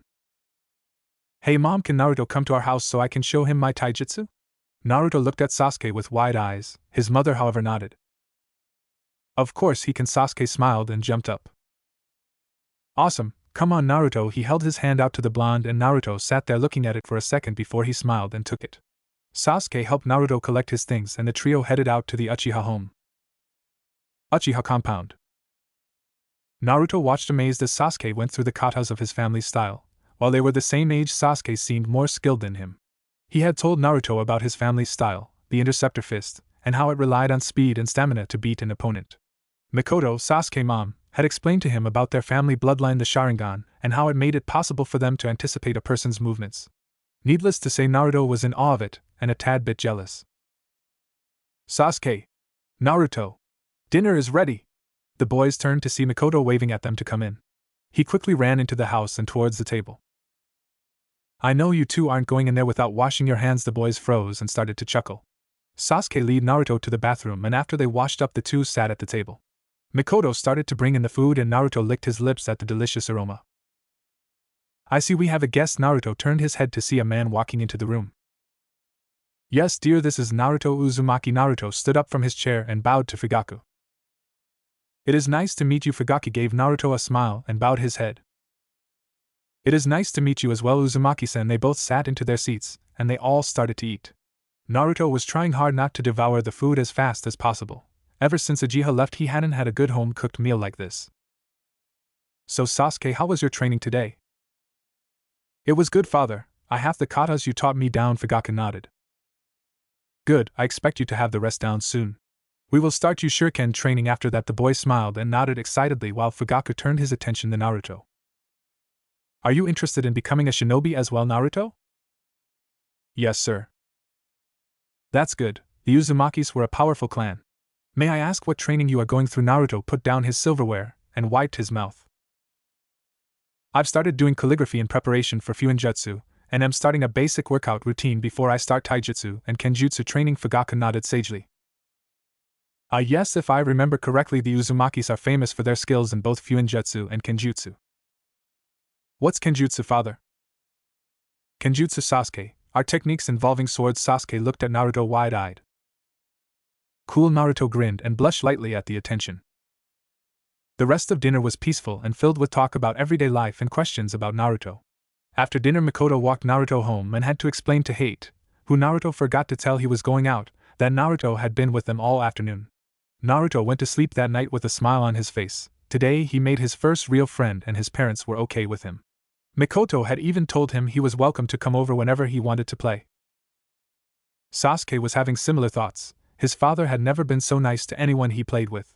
Usually he said they were beneath them, the village elite, but today he talked to Naruto like he was a normal child. He even told Sasuke to invite Naruto over more to play or train because he would be a good rival.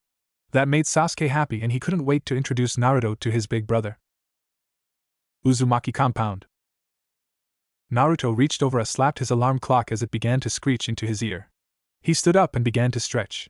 Despite the early wake-up, he was excited for the day's events. For the past 4 years he had been slowly but surely going through the different training scrolls in his library. His physical training had changed his 9-year-old body to almost solid muscle and he had become extremely flexible and agile. He walked over to his dresser and pulled on a black muscle shirt and black ANBU style pants. After dressing, he walked into the kitchen to see Hate eating a piece of toast. Morning, Naruto, ready for training? Hate and Naruto had become quite close in the past few years. Naruto often asked for his advice on training. While Naruto could be too active for Hate at sometimes, the calm moments they had together were nice. Yup, I can't wait to start, Naruto said excitedly. Today was the first day of his kenjutsu training. While he wasn't going to start learning any techniques, Hate was going to teach him the basics for him to practice. Alright, you grab something to eat and I'll meet you out back. He turned and walked out the back door. Naruto quickly made himself something to eat and had to keep calm so he didn't choke from eating too fast so he could start training. Grabbing his training scrolls and sandals, he slipped them on and ran to the backyard to see Hate going through a set of drills with his sword. Naruto stopped and quietly watched as Hate danced around the yard. After a minute he noticed Naruto and placed his katana back into its sheath. He walked over to a box on the ground and waved Naruto over. Alright, Naruto, before you can get your own sword or start on learning the Uzumaki style, you need to get a feel for a sword. He reached down and opened the long box to reveal 2 dark wooden bakken. Both looked to be 40 inches in length total. Naruto looked at the weapons with a small smile and gentle reached out and picked one up. He ran his hands all across the wooden sword, looking for nicks or rough patches, but found it to be smooth. It also seemed far heavier than it should be. Hate noticed the confused look Naruto gave the sword as he lightly swung it around. I see you noticed the odd weight. I had these made with a piece of metal in the middle. It weighs the same as a standard katana. This will help you get used to the weight, and when we switch to real blades the weight won't throw you off. Naruto nodded and tried to reenact some of the moves he had watched Hate doing moments ago. Hate was slightly impressed with Naruto's movements. Most 8-year-olds wouldn't be able to things like that yet.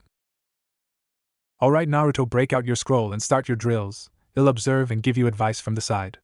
The blonde nodded and pulled the scroll from his side. He placed the bakken down and unrolled the scroll to go over his drills. Since it was a beginner scroll, it involved him doing basic things like thrusts and different strikes multiple times to get used to them. For 2 hours Naruto stood in the backyard working on his grip and practicing the different attacks. His arms felt heavy and he was covered in sweat, but a smile never left his face. Alright Naruto, let's call it a day. Hit the showers and change or you're going to be late. Naruto nodded and ran over to the box and placed the bakken back down before rushing into the house. Peeling off his clothes, he tossed them into a pile around his clothes hamper and ran into the shower to wash off the morning's grim. After he dried off, he threw on his normal clothes, grabbed 2 scrolls and headed into the living room. Here's your lunch. Naruto. Hate walked in and handed Naruto a blue bento box. Thanks Hate. He took the box and pulled one of his scrolls out and unrolled it on the floor. It had a storage seal drawn on it, and Naruto placed the box over it before channeling his chakra into it and sealing the box. You've gotten good with drawing those. I can't tell the difference between yours and a store-bought one. Naruto's skill with Fuinjutsu had reached amazing levels. He could already create storage scrolls that could hold hundreds of pounds, basic illumination seals that would glow when activated like a flashlight, and, much to his and the Hokage's distress, explosive tags. Of course, with Naruto's drive and family scrolls, all of his seals were more powerful than regular ones. He had nearly blown up a large section of the compound wall when he was working on his explosive tags. Thanks, pretty soon I should be starting on the more advanced level ones. He grabbed the scroll and headed out the door for the village. He casually made his way down the streets, not even bothering to look at the villagers as he passed by. In the last few years since he befriended Sasuke, he no longer cared what anyone thought of him. The Uchiha and his family were nice to him, and that's all that mattered to him. He soon found himself in front of a large red brick building. It seemed worn from being around a long time but didn't have a sign of damage. It was a large circular building that rose into the air for 3 stories and had the kanji for fire inside a large circle. This was the Ninja Academy. He looked around the large training field that surrounded the academy to see many children his age standing with their families, some standing in groups together. He recognized some of the clan families from their fathers. He had met a few in passing while with his Jiji, but others seemed to be civilians. Finally his eyes stopped on a familiar dark-haired family. He started walking towards them and waved to Sasuke when he got closer. Sasuke had changed over the years in many of the same ways as Naruto. He was taller, but instead of muscle like his friend Sasuke had a lean body like a runner. His clothing had changed to a black short-sleeved shirt with a high collar, and the Uchiha clan's crest on the back, a blue pair of shorts and blue shinobi sandals. Hey Sasuke, Mikoto-san, how are you? The 2 raven-haired Uchihas smiled at him, and Mikoto bent down and gave him a hug. We are fine, Naruto-kun. How about you? Ready for your first day of school? He nodded his head and smiled, receiving one in return. I just hope they teach us something useful and not waste our time with boring stuff, Sasuke said while looking around the yard. Naruto walked over and slapped him on the back. Don't worry about it. No matter what we learn, we get to train after school anyway. He grinned at his friend and Sasuke huffed. He didn't like wasting his time with pointless things like school when he could be training. The only reason he didn't try and get out of it was that it let him hang out with Naruto more. Well, you boys better get inside and find a seat. Mikoto gave them a gentle push towards the door and waved as the 2 disappeared into the building. The boys found their classroom quickly and walked inside. The classroom was rather large with a blackboard mounted on the wall right in front of the teacher's desk. The desks were mounted to the floor and had enough room for 2 to sit at one. They were all set up in an auditorium-style seating so every student could see the board and not have their vision blocked. Naruto looked at the room for a moment before Sasuke nudged him and pointed to an empty desk over by the window on the 3rd row. After taking their seats, Sasuke zoned out looking through the window while Naruto looked around the room. He knew that many of the clans had children in his age group, so he decided to look for them. The first one he noticed was a girl with short blue hair with 2 long strands falling down to her chin framing her face. She was wearing a long-sleeved tan jacket, with white fur around the bottom and ends of the sleeves, and black pants that ended just past her knees. Naruto noticed her normally white eyes had a hint of purple in them, making them look lavender. That must be the Hyuga clan heir. He watched as she quickly moved to a seat and sunk down into it as far as she could. She was soon joined by a boy wearing a large light tan overcoat with a high collar hiding most of his face. The only features Naruto could see were a pair of sunglasses and his dark brown bushy hair. He wasn't sure of who the boy was, but the Hyuga girl turned to talk to him. He shrugged and started to look around again, and heard some snoring behind him. He turned around and saw a dark-haired boy with his head down on the desk. His hair was pulled back into a ponytail that spiked out, and Naruto noticed the Nara clan symbol on his gray short-sleeved shirt. Next to him sat a large boy was snacking away on a bag of chips. His arms were entirely wrapped in bandages that went all the way up to the sleeves of his green overshirt. He had a cream-colored shirt on underneath, and Naruto could barely make out a clan symbol of some kind on it. He was wearing a white scarf that wrapped around his neck several times but didn't cover his mouth. His cheeks had small spirals on them, and he wore a blue bandana like hate. The only difference was that he had a spike of brown hair coming out each side of his head. He's probably an Akimichi and the kid next to him a Nara. Gigi told me their families and the Yamanakas are all good friends. Suddenly the door was kicked open and a wild-looking boy walked in. He was wearing a gray over-jacket with black fur around the edges and had the hood up. His right leg was wrapped on his thigh over his brown pants. His cheeks had a red fong painted on each, and his black eyes darted around the room. Naruto noticed a small white puppy on the boy's head. He wasn't sure what type it was, but it too looked at everyone around the room and began to sniff.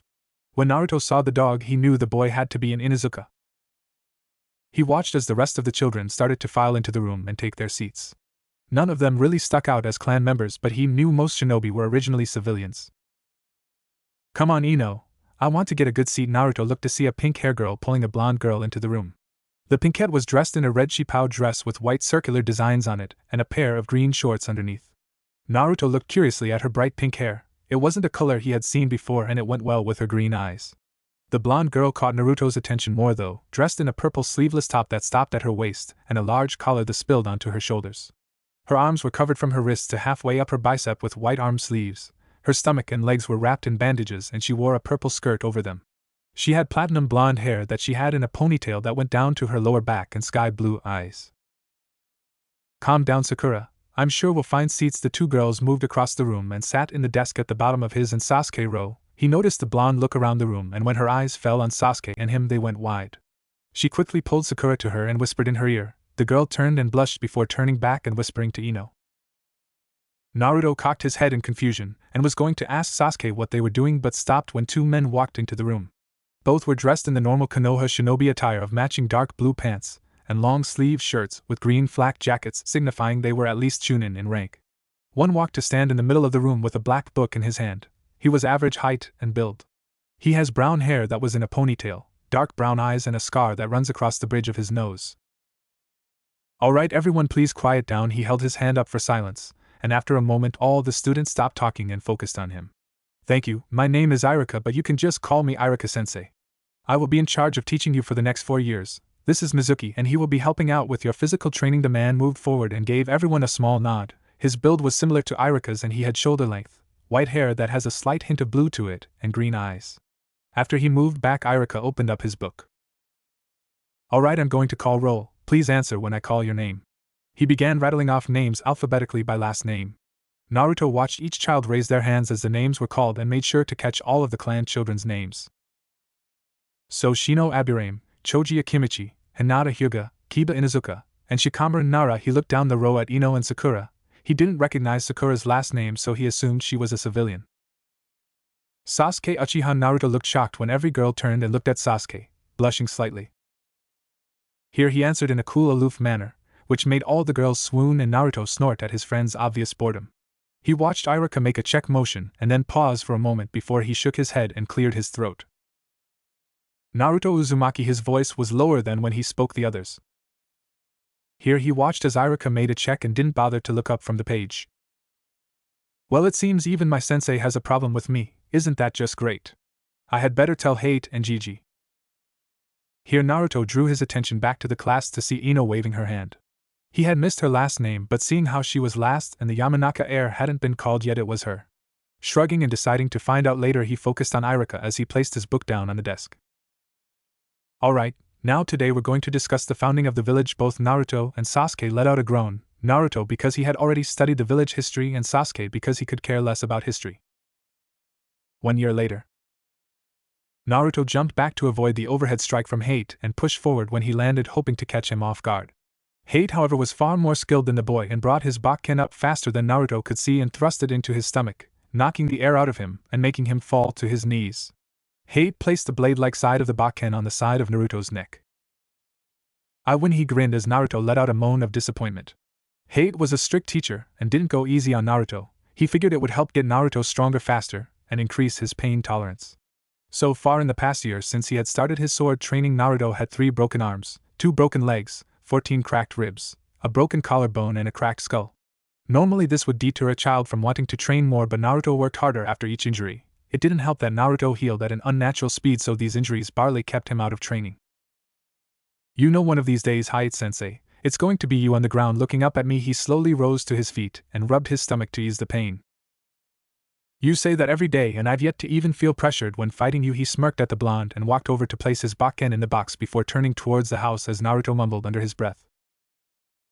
Naruto walked over and placed his Bakken in the box before closing it and bringing it inside with him. He placed it just inside the door and removed his sandals. He walked past Hate, lying on the couch, and went into his library. It still felt odd for him to refer to it as his, but that's what it was. He walked and sat down at the desk and looked over the Fuinjutsu scroll he had pulled out earlier.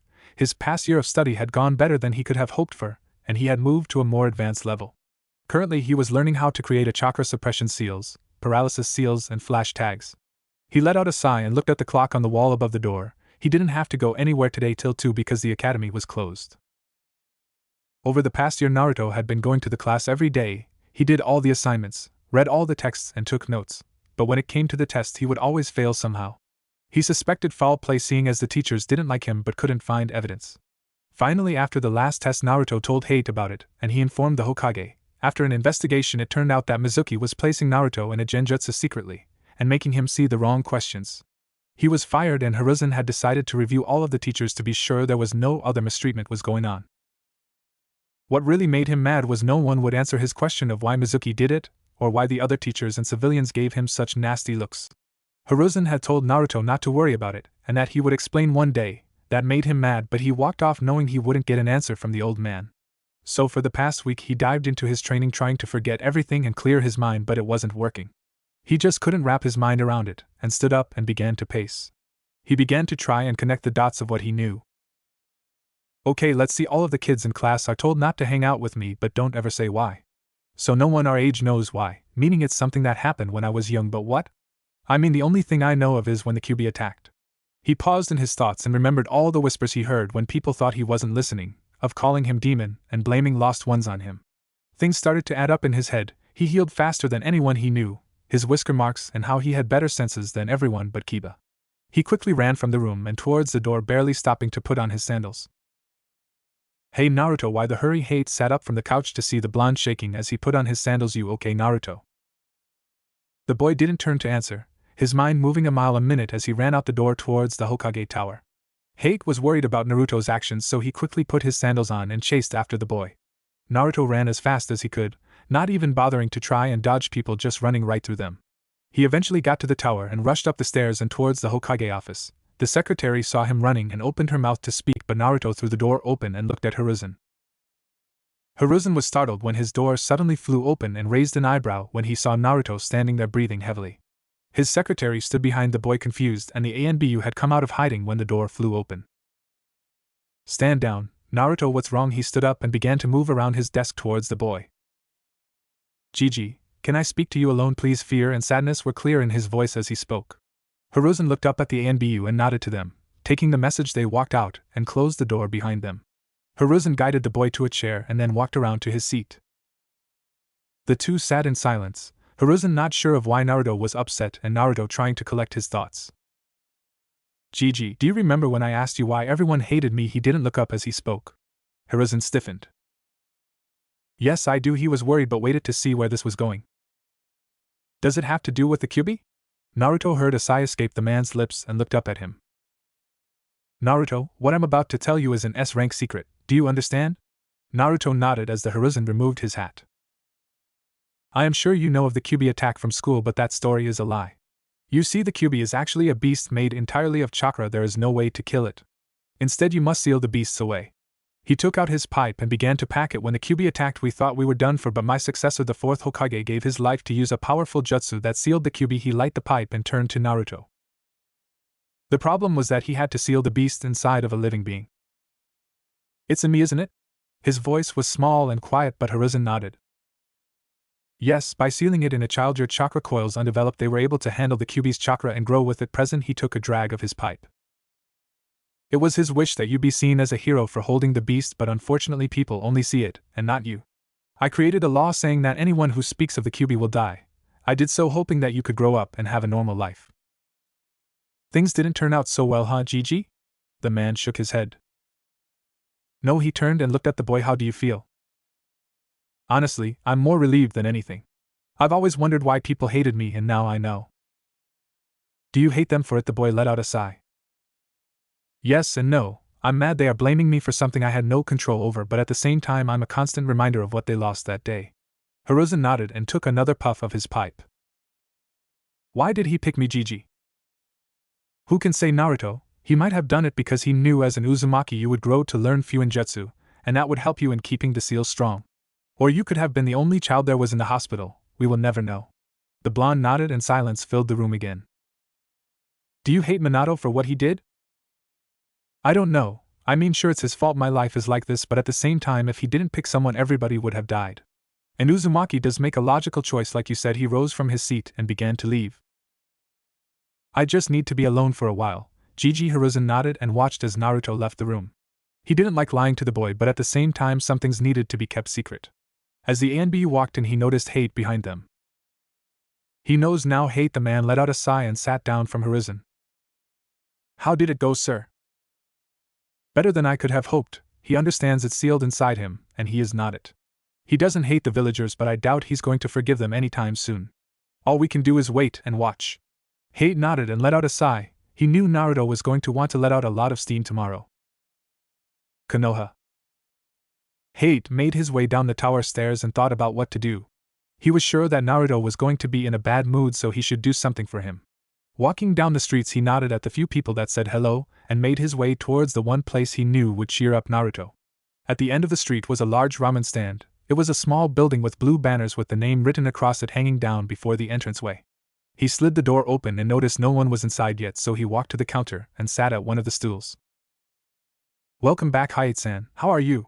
Hate looked up to see a young woman walking from the back to him. This was Ayam, daughter of the store owner, and one of the few people in the village who liked Naruto.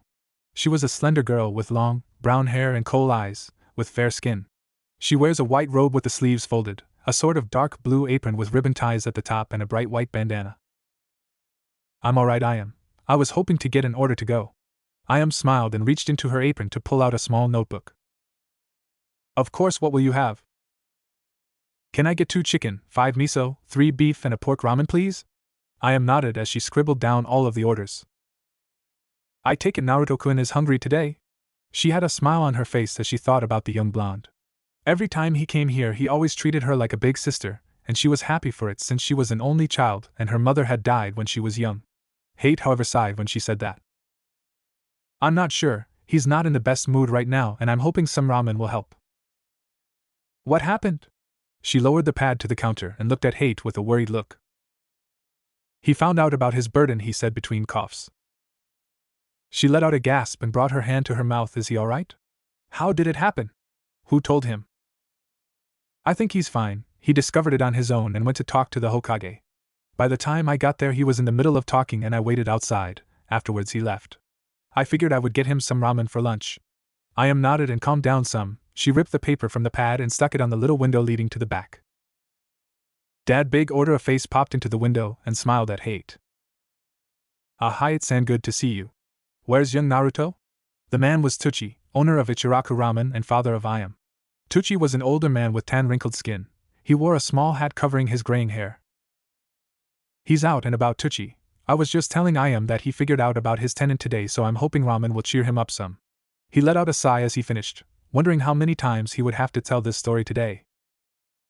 Well, that's not good. How did it happen? The man had walked around from the back and leaned against the counter.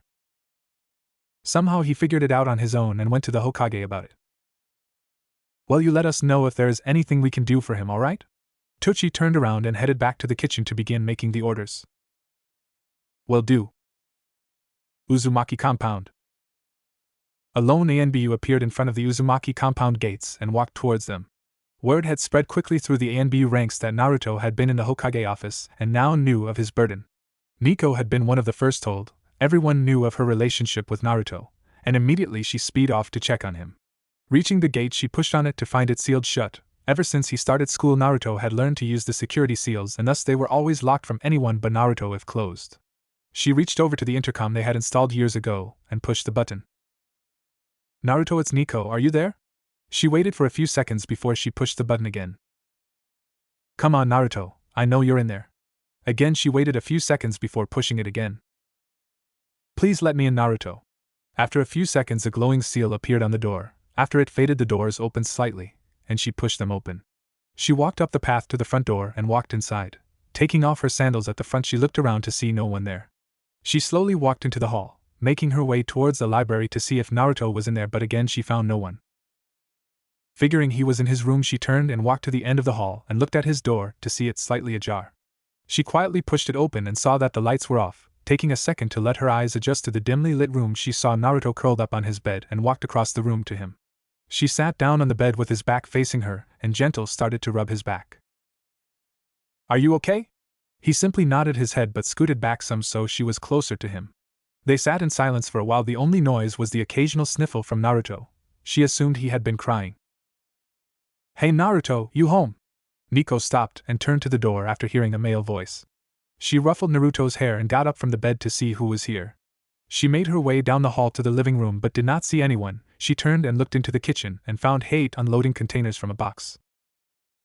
For once she was glad she had to wear her mask at all times. Hate was the best swordsman in the village after Kushina died, and while she wouldn't say she was a fangirl, Nico had a crush on the man.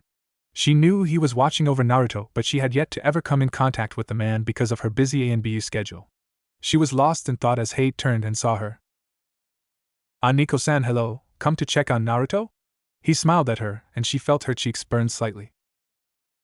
Yes. I heard about what happened earlier and wanted to check on him. She was mentally berating herself for getting tongue-tied. How is he? Hate was wondering why she seemed nervous and was worried it had to do with Naruto. I'm not sure. He wasn't speaking and is just lying in his room in the dark. She decided not to mention Naruto might have been crying. Well, hopefully some ramen will cheer him up. He smiled and took one of the containers with him as he started to head towards Naruto's room. He saw Naruto on the bed, his back still facing the door, and knocked on the door to let his presence be known. Hey Naruto, are you hungry? I am, and Tochi sent over some ramen for you. He popped open the container, knowing Naruto had a strong sense of smell, and waved the aroma towards him. Hate smiled when he saw Naruto stiffen and heard the boy sniffing the air. After a minute he rolled over and stood up from the bed and quietly walked past the two, getting small smiles from both, and into the kitchen. Hate and Nico followed him and sat around the counter in the kitchen watching Naruto slowly eat his meals. Both were worried about the blonde. It was odd to see him so sad and depressed. Hate let out a sigh, stood up from his seat and walked around the counter towards Naruto. The boy was so lost in his own world that he didn't notice Hate walking towards him from behind. Nico watched in confusion as Hate stood behind Naruto and suddenly popped him in the head. Ow! What the hell? Naruto dropped his fork and grabbed his head in pain. Hate began to chuckle and Nico smiled under her mask. So you can speak and hear. I thought you had gone mute. Hate chuckled as Naruto glared at him. Why did you hit me? His voice was full of anger and frustration. Because you need to let out your emotions and not bottle them up. We're here to help you, not sit around watching you mope like a baby. Hate crossed his arms and stared down at Naruto. Well, excuse me for learning I have a fucking demon in my gut today and being upset about it. He started to turn around when Hate grabbed his shoulder. And I'm sorry for that, but you need to vent these feelings and not hold them in. He lifted Naruto by his shirt and carried the blonde outside, kicking and struggling to break free. Let me go, Hate. Come on, this isn't funny. Despite his plea, Hate held strong and brought Naruto outside with him to the training area. Nico followed behind, both amused and worried about the tactic. Hate finally reached the training area and tossed Naruto down on the far end and stood in a relaxed stance facing the boy. Naruto was angry at how Hate had just manhandled him, so as soon as he landed he quickly rose up and faced Hate. He saw how relaxed the shinobi was and charged at him full speed. When he got in range he quickly started to throw a combination of punches trying to hit the man, but Hate easily dodged the assault. For several minutes Naruto kept his assault going, throwing strike after strike, just trying to hit him at all. Nico watched from the sidelines and shook her head at the scene. Eventually Naruto dropped to his knees, sweaty and gasping for breath, as Height walked over to him and kneeled down. Feeling better? Naruto nodded and fell back, so he was staring up into the sky. Sorry, Height chuckled as he stood up and walked towards the house. It's alright, just get back to your normal self soon, kid. Nico walked over and squatted down next to the boy. You okay, Naruto-kun? Yes, Nico-ne-chan, I was just upset about learning everything so fast, I just had to clear my head. He sat up and gave her a kind smile. She reached over and gave the boy a hug before she got up and turned towards the house. Well, good, I need to go back to work, but I'll see you later, okay? After receiving a nod, she disappeared in a swirl of leaves. Naruto took a breath and let out a sigh. He stood up and brushed off all of the dirt on his clothes before walking back into the house and looking up at the clock. He had told Sasuke he would come over at 2 and it was a few minutes till, so he grabbed his sandals and headed towards the Uchiha compound. He soon got to the compound and waved at the 2 gate guards, getting a nod in return, before making his way to the main house. He always enjoyed going to the Uchiha compound because no many of the clan members looked at him harshly. While everyone wasn't friendly, they didn't give him the glares the villagers did. He shrugged it off and made his way up the walkway to Sasuke's house and knocked on the door. Soon it opened to reveal Mikoto. Hello, Naruto-kun, here to see Sasuke? She smiled sweetly at him as he nodded his head and she moved out of the doorway. Well, he's in the back working with Itachi. Go on out. Naruto gave her a smile and made his way through the house and out the back door towards the training area in the back. The Uchiha training area was different from his own. Where his was a large open area surrounded by trees, theirs had a large lake on one side and wasn't as clear. Naruto and Sasuke liked to take turns training together in the different fields so they could get used to different environments. As he got closer, he heard the thumps of kunai sinking into wood and came upon the scene of Sasuke and his brother practicing throwing kunai. Itachi noticed Naruto and waved slightly. He was a young man with onyx eyes and jet black hair that was pulled back with a red band and a low ponytail which extended to his shoulder blades. His clothes consisted of a black shirt with the Uchiha clan symbol on the back with bandages around his ankles and black sandals. He also wore tan pants with a weapons pouch strapped to his back. Naruto knew that he was an ANBU member, but just as he didn't know Nico's real name, he had no idea what mask Itachi wore. Itachi was always kind to Naruto and was happy that his brother had finally found a friend. Ever since Naruto and Sasuke had become friends, Itachi had made more of an effort to help the two with their training. As Naruto got closer, Sasuke became aware of his presence and waved to the blonde. Hey, thought you had forgotten, he grinned when Naruto rolled his eyes. I forget to come over one time, and you keep bringing it up, geez. The two chuckled as Naruto stopped next to Sasuke and looked over at the targets. The targets were not the normal circular targets, but ones shaped like the human body, standing straight up with arms down at the side. The two had been able to hit the bullseye on normal targets for a while now, and Itachi had decided to teach them to hit vital areas on a person.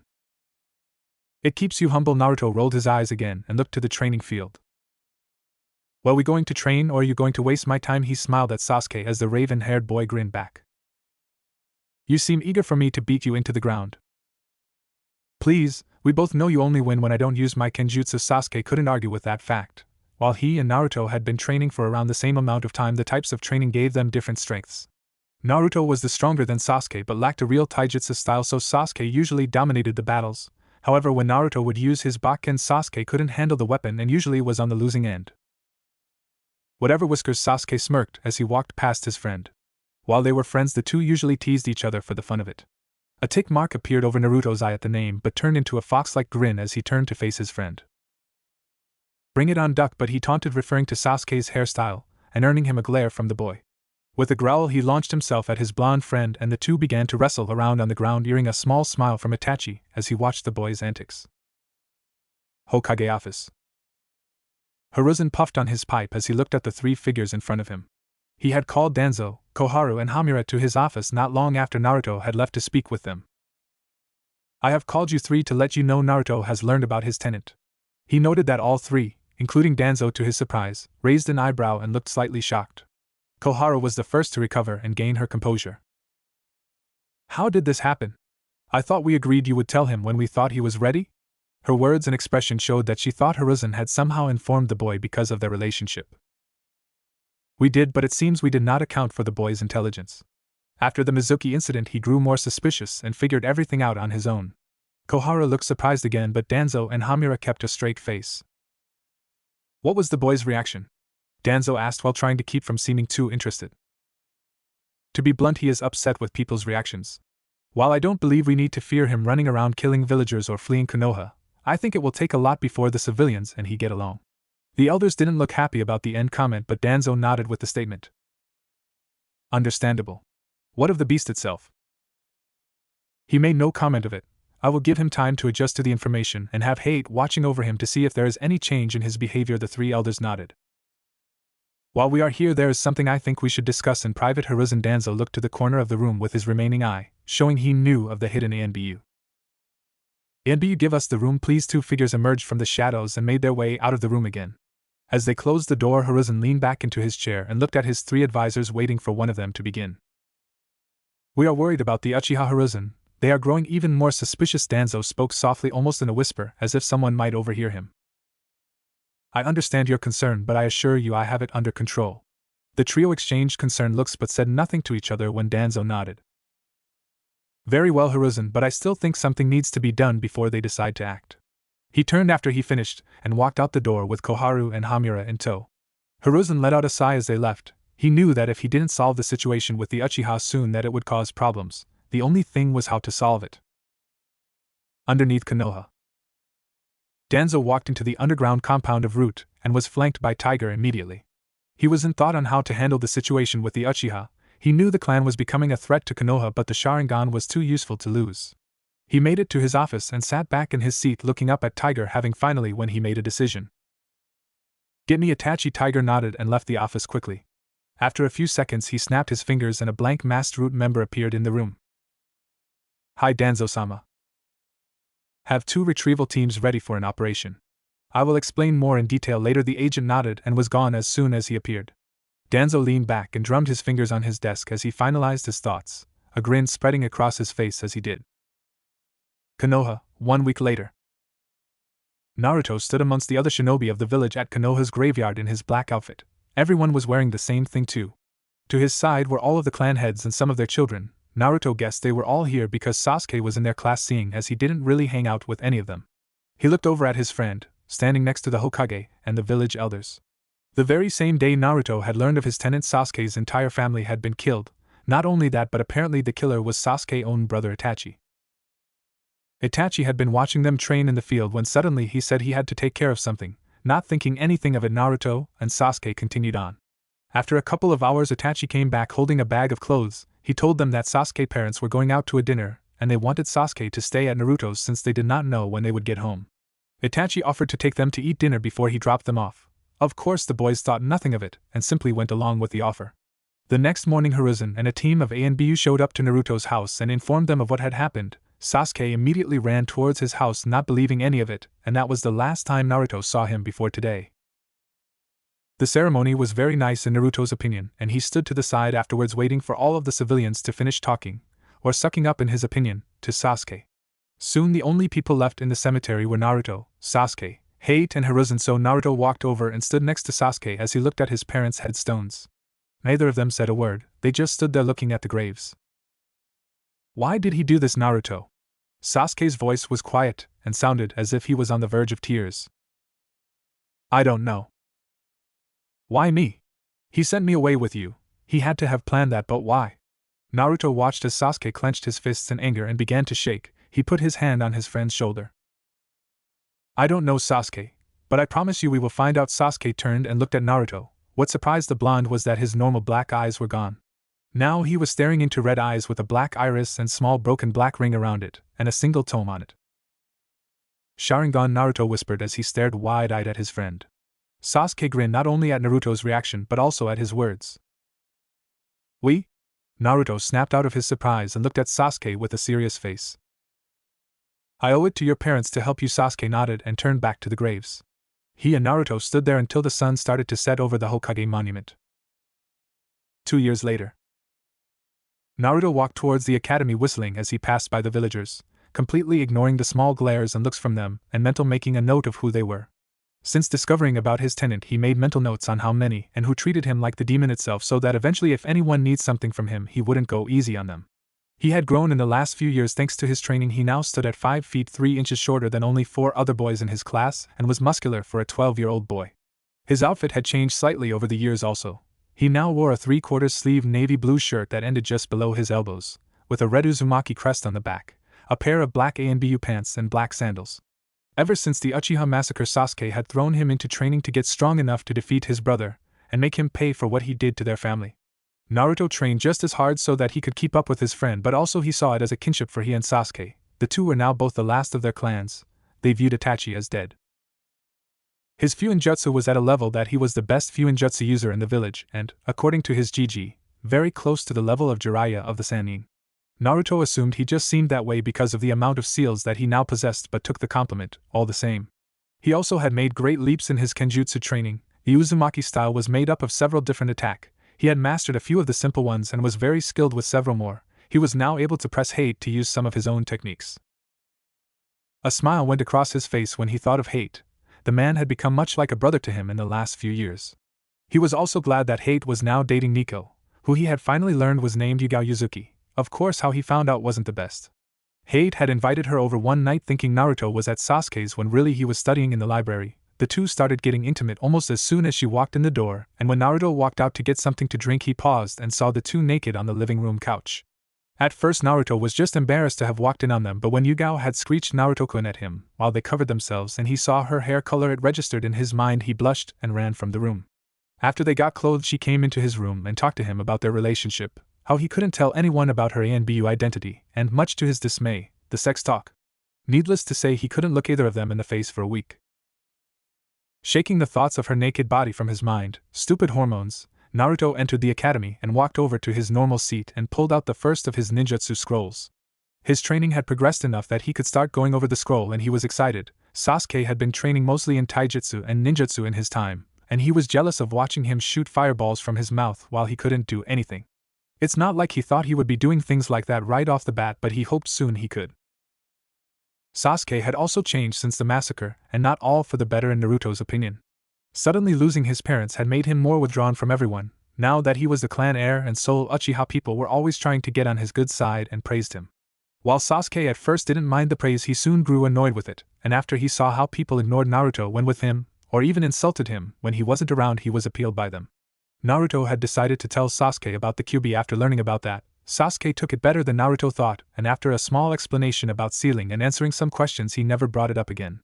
That had lifted a weight off of Naruto, and only made them closer.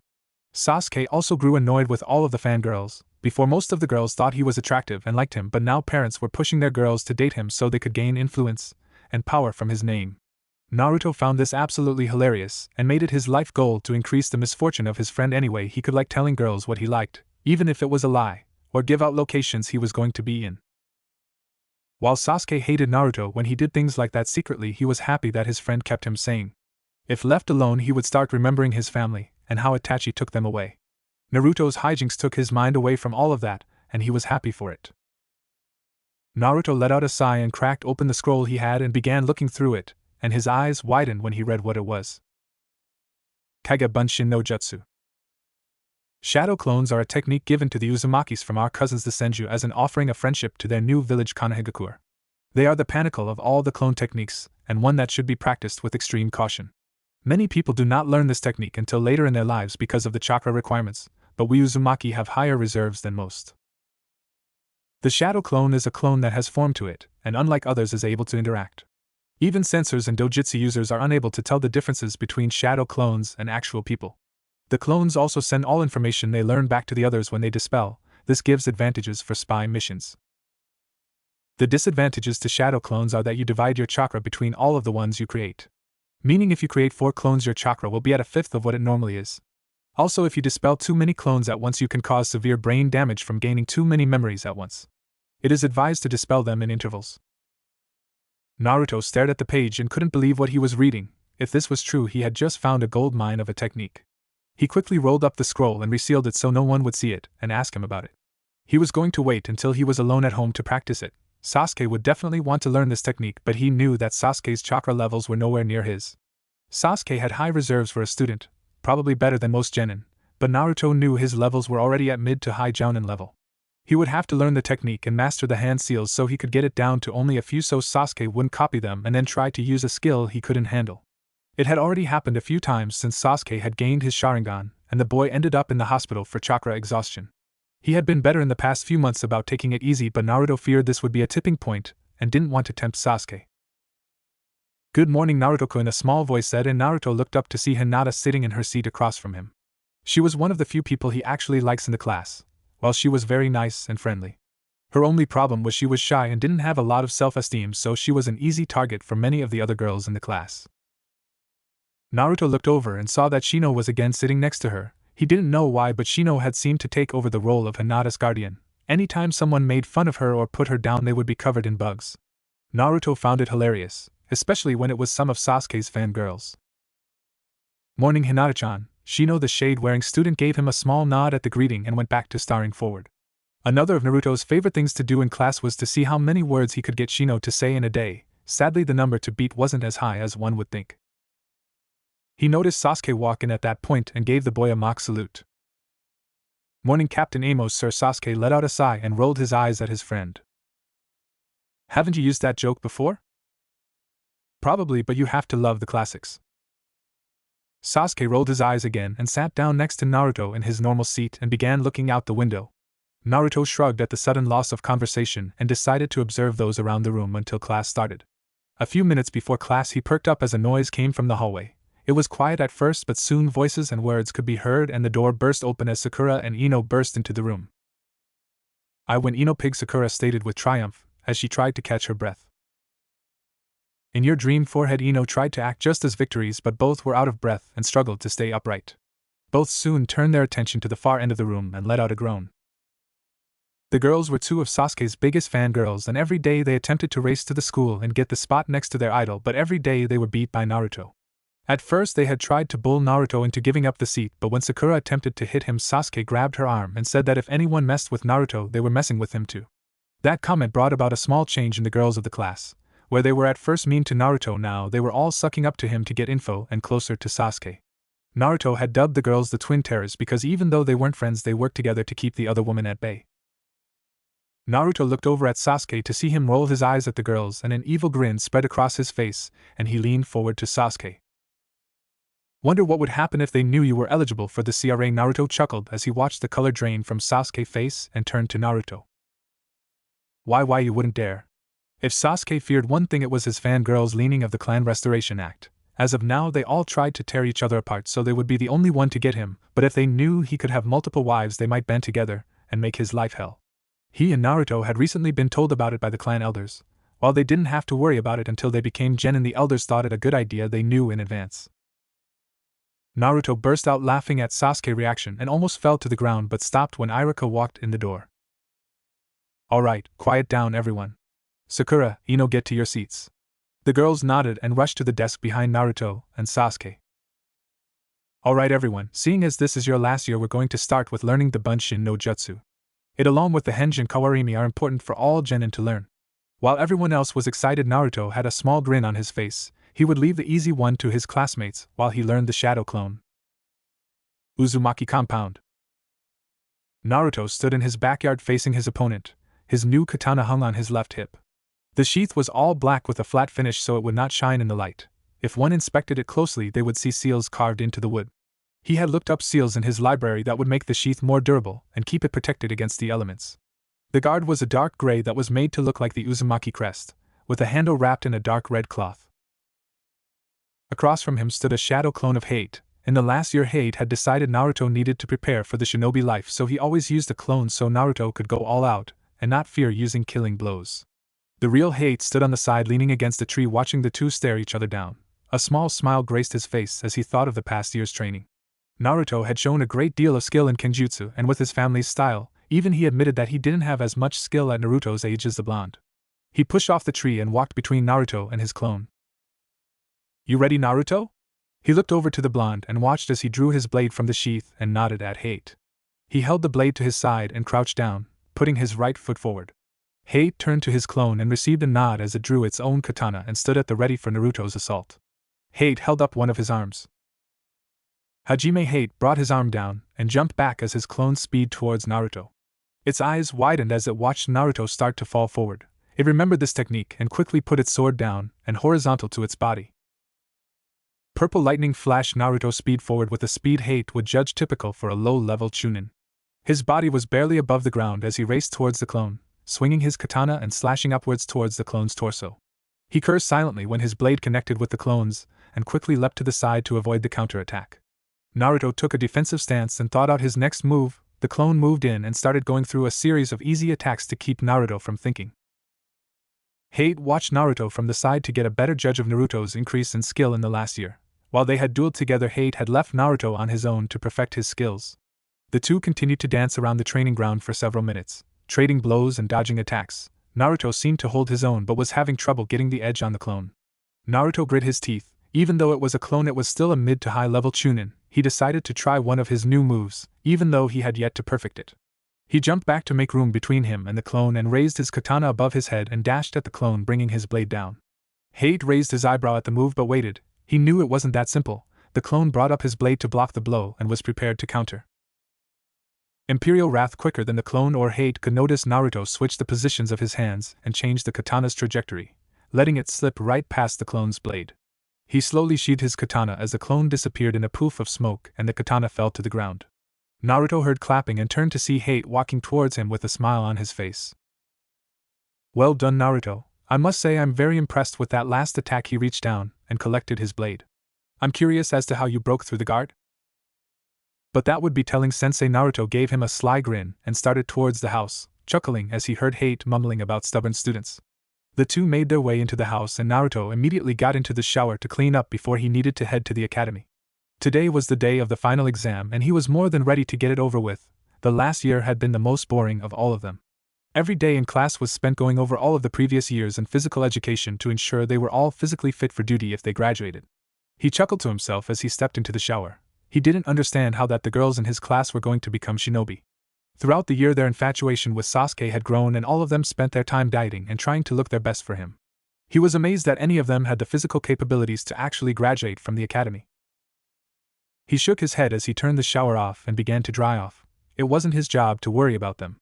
He walked into his room and pulled on his clothes before heading into the kitchen for a quick breakfast. He walked in to see Hate already eating and Yugao walking about preparing food. Morning, Yugao-nichan. He smiled and gave her a small wave as he sat down.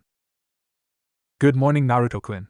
She smiled back at him and started piling some food onto a plate for him and placed it down in front of him. Are you ready for your final exam? Yup, he replied happily as he began digging into his food. Good, I'm sure you will pass it with flying colors. She sat down with her plate, and the three fell into a comfortable silence as they finished their meals. Soon Naruto was done, and he jumped up from his seat and headed for the front door. Bye, Hate, Nei-chan. Next time I see you I'll be a shinobi. He missed the grins on their faces as he went around the corner and put on his sandals. Once outside he ran towards the front door, but instead of going through the door he ran straight up the wall and jumped into a tree from the top. Naruto had learned to use his chakra to help him climb objects a few months ago from one of his scrolls. The exercise not only helped with training his chakra control but also opened new paths for fighting. He chuckled when he remembered the first time he had used it against Sasuke, the Uchiha, and he was sparring and Naruto was pushed back towards a tree and would normally have been trapped, but he leapt onto it as Sasuke went to kick him. Sasuke was so surprised to see Naruto standing on the side of the tree he didn't focus and Naruto knocked him out. Of course, once he came to Sasuke bugged him to teach him how to do it too.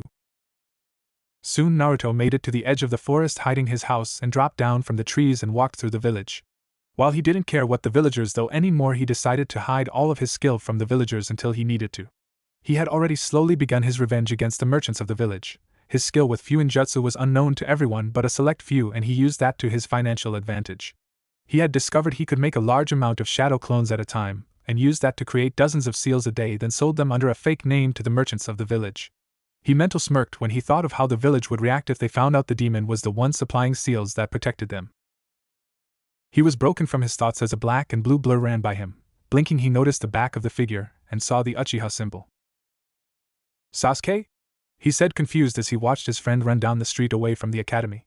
Soon he heard squeals and turned to see a large dust cloud coming towards him. Sasuke Kyuin! He heard from multiple voices and realized Sasuke was running from his fan club, again. As they ran past him, Naruto noticed that Ino and Sakura were at the head of the pack and shook his head at his classmates. When will any of them learn? He sighed and headed back up the way they all came to get to class. He knew Sasuke was leading them in a circle and would be back just in time for the start of class. He had the routine down to a science after running from them for so long. Shaking his head with a sigh, Naruto he walked through the academy doors and down the hall to his classroom. When he entered, he noticed more people than usual and figured everyone was excited about the final exam and wanted to make sure they were on time. "Hey Naruto," the blonde looked up and saw Kiba waving at him from his seat, ready to become shinobi. "Of course, I've been studying all year for this." Unlike some people, Naruto smirked at the last part, and Kiba let out a growl. "What's studying got to do with being a shinobi anyway? A book's not going to do much good when someone is throwing kunai at me." Kiba sneered as he looked away from Naruto, slightly embarrassed by his low academic grade. Naruto chuckled and walked up to his normal seat and leaned back in the chair as he waited for Irika. Soon the door opened and Sasuke walked into the room, sweaty and slightly out of breath. The rest of the boys all smirked at him, knowing full well what happened to him as he walked up to his seat next to Naruto. "How was your morning jog?" He chuckled as Sasuke glared at him, then stared out at the window. Moments after he walked in, Sasuke's fan club came in the room. Surprisingly, they didn't look as tired as Sasuke. Naruto figured they all stopped after a while to clean up to look good for their crush.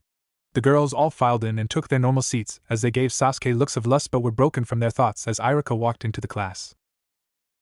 "Good morning, class," he said as he placed a large stack of papers on his desk and turned to face them. "Good morning, Irika-sensei.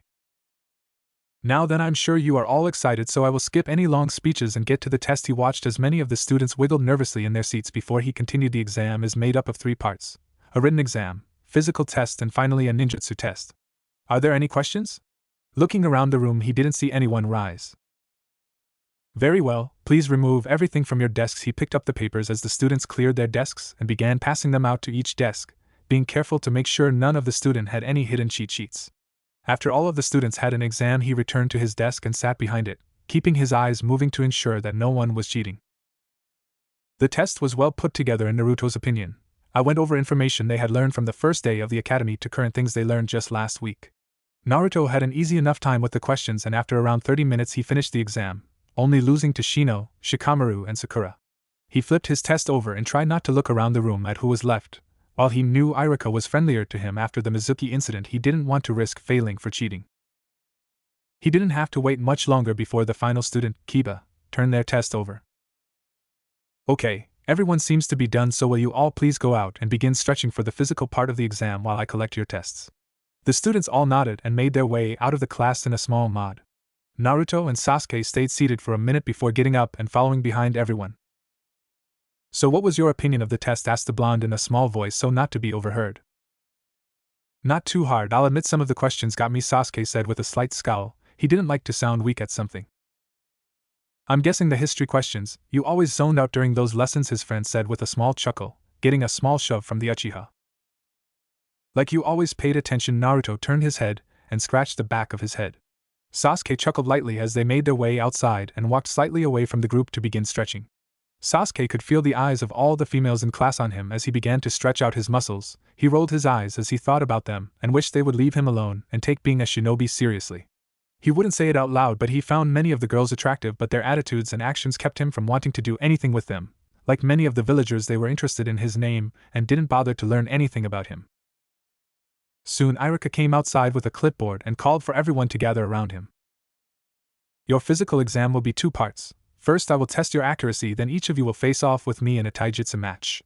You do not have to win, just show me what you can do. Any questions?" He again received no questions, but he noticed some of the students looked worried and were whispering to each other. "Alright, everyone head over to the target area." He headed the class to one side of the field where targets were located and a few tables were set up holding kunai and shuriken were laying out. 5 targets were set up across the field a few feet apart from each other, and a white chalk line had been drawn across from them. One at a time picks up 5 kunai and 5 shuriken, then stand behind the white line. You will throw your kunai first. Retrieve them after everyone has thrown, then repeat with the shuriken. Everyone nodded and 5 students moved to the table to pick up the equipment before moving the line. Group after group until everyone was done. Naruto and Sasuke were the only 2 able to hit the center with all 5 kunai and shuriken. After the final group, Irika collected the weapons and placed them back on the table before moving the class to a circular ring drawn in chalk on the ground. Irika put down his clipboard and walked into the center of the ring. "Alright, one at a time step into the ring, and we will face off." He reached into his pocket and pulled out a stopwatch, then looked at all of the students before tossing it to Shikamaru. "Shikamaru, please call time when it reaches 3 minutes. Troublesome. Yes, sensei. The lazy boy let out a sigh as he stood next to the ring. Iruka started to call in the students alphabetically by their last names. Naruto studied his fellow students. Most of them had a decent understanding of the academy taijutsu style. The clan children showed better skill with their taijutsu, but Naruto expected that much, seeing as they had people to teach them outside of class. Sasuke even pressed Iruka to use more of his skill than against the other students, and even managed to score a solid hit on Iruka's chin, getting cheers from all of the girls about how amazing he was. Naruto walked into the ring as Sasuke walked out, giving Naruto a beat that look as they crossed paths. Naruto smirked at his friend's attitude, knowing full well that he wouldn't do better than him, seeing as he focused more on kenjutsu than taijutsu. Once Iruka was ready and called out to begin, Naruto dashed forward and sent out a series of punches and kicks. Much like against Sasuke, Iruka was impressed with the boy's skill, which he rated higher than the other student. Iruka kept on the defensive like with the others, but found that Naruto was stronger than the others and decided to put some space between them to get some rest for a second. He blocked another punch to his ribs and pushed Naruto as he jumped back to gain some space, but was surprised when Naruto suddenly leapt at him. Going of pure instinct, he grabbed Naruto's collar and fell backwards, putting his foot into Naruto's stomach and flipping him out of the ring as Iruka landed on the ground. Naruto was surprised by the action and hit the ground with a thud and let out a small groan as he started to stand. Hold on, Naruto. Iruka had stood up and moved to help Naruto up. Sorry, I wasn't supposed to go on the offensive like that, but you caught me by surprise. He chuckled as he pulled Naruto up onto his feet. It's alright, sensei. Hate says I'm unpredictable sometimes. He dusted himself off as he spoke. Iruka smiled and patted his back. Okay, well, that's enough for you. Good job. Naruto smiled and walked back towards the group, and he noticed Sasuke smirking at him and shaking his head. The blonde stood next to his friend as Ino walked into the ring for her turn. You really are unpredictable sometimes. Just what were you going to do if you tackled Iruka? Sasuke said with a small amount of humor in his voice. Naruto just shrugged, not really having a plan, and was just going to go with the flow of things. He watched as Ino attempted to fight their teacher. Like many of the girls, she didn't seem that good, and Naruto shook his head. Time. Sensei Shikamura held up the stopwatch as he spoke. Iruka and Ino stopped their fighting, the latter breathing heavily and sweating, and made their way towards the group. Thank you, Shikamura. He took the watch from the boy and looked to the class. Let's head back into the classroom, everyone, and we will begin the ninjutsu portion of our exam. The students all looked excited as they made their way back into the classroom and took their seats. Iruka walked up to his desk and placed the stopwatch down. Okay, class, I will have you come into the next room one by one and ask you to perform the henge, substitution, and clone jutsus we have gone over. Your exams have already been graded. If you received a passing grade and can perform all 3 ninjutsu, you will receive your headband. Any questions? Naruto was about to raise his hand but stopped. He wanted to ask if knowing the shadow clone would be okay, but decided to wait and ask in the exam so the whole class wouldn't know about them. He stretched his arms and leaned back in his chair as Iruka took one of the students out into the hall and closed the door. Soon the room was alive with chatter. Minutes passed as one by one Iruka came in and called the students into the next room. Naruto noticed that no one came back into the classroom after leaving. I guess that's so we don't know who passed and who failed. He shrugged as another student was called and he began looking around the room. It seemed that they were once again being called in alphabetically, and Naruto grinned before turning to Sasuke. You know, eventually it will be just me, you and Ino. He leaned in and whispered the last part and chuckled as Sasuke shivered.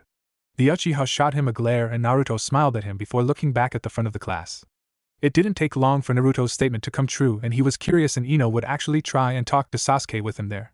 He looked out the corner of his eye and saw that she was looking at Sasuke every few seconds and fiddling with her hair. Just as it looked like she was getting the courage to say something, Iruka came into the room and called Sasuke's name. Good luck, Duck, but Naruto said with mirth in his voice. Like I need it, Whiskers. Sasuke replied with a grin and earned a small tick mark above Naruto. Soon he was out the door and Naruto looked over at a disappointed Ino. Obviously she was upset she missed the chance to have Sasuke to herself. While he didn't really know her and he could care less about the girl's obsession with Sasuke, he didn't like to see people down. I wouldn't be upset, Ino. He was so focused on the exam I doubt he would even talk with me. The blonde girl looked up at him as he spoke and a small smile graced her face at his words. Thanks, Naruto. He noticed her fidget and look away before she spoke again. Say, Naruto, does Sasuke ever mention me? Naruto let out a sigh as he thought of how to answer the question. He didn't want to be totally honest and hurt her feeling, especially before the exam. To be honest, we don't talk a lot, Ino. We train, that's about it. Our conversations are all about how to improve ourselves. He didn't look at her while he spoke, mostly because it was a lie, and while she may not be the best at many things, he knew if she was anything like her father she would see the lie. Luckily, before she could speak anymore, Iruka stepped in and called for Naruto. He hopped up from his seat and walked out into the hall with Iruka.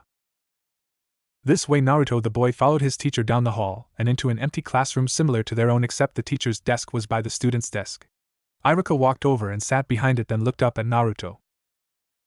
Alright Naruto, please show me the Henjutsu. Naruto nodded and quickly transformed into the third Hokage. Iruka looked over Naruto for a second and before nodding very good Naruto, now drop it, and preform the substitution when I throw this rubber kunai at you. He held up a black rubber kunai for Naruto to see.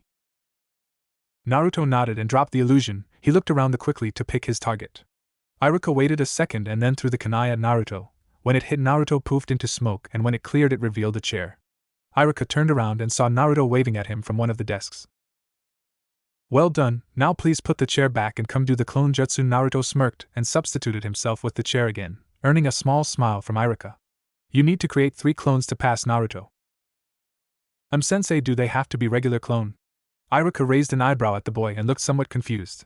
He found it hard to believe a student could do a higher level clone technique. You know a different one? Naruto decided actions were better than words and put his hands in the ram's seal sign. Kage Bunshin no Jutsu. 3 copies of Naruto appeared in the room and all smiled and waved at Iruka, who looked at them with wide eyes. A student was able to use the most powerful clone technique there was, even he was not able to make shadow clones. He looked on in shock as the clones disappeared and Naruto waited for him to start speaking. Sensei, do I pass or not? Iruka shook his head to snap out of his confused state and pulled a headband from the desk drawer then tossed it to Naruto. You pass Naruto, congratulations. He smiled as Naruto caught the headband with a huge grin on his face. Faster that he could see the boy shot out of the room with a loud yell of victory. Iruka chuckled as he got up to retrieve Ino and finish out the day. Naruto bolted outside the doors into the training grounds to see a large gathering of parents talking to each other and his fellow classmates. Some of the parents gave Naruto nasty looks but he shrugged it off and started to head towards his home to tell Hate and Yugao the good news. Hokage office.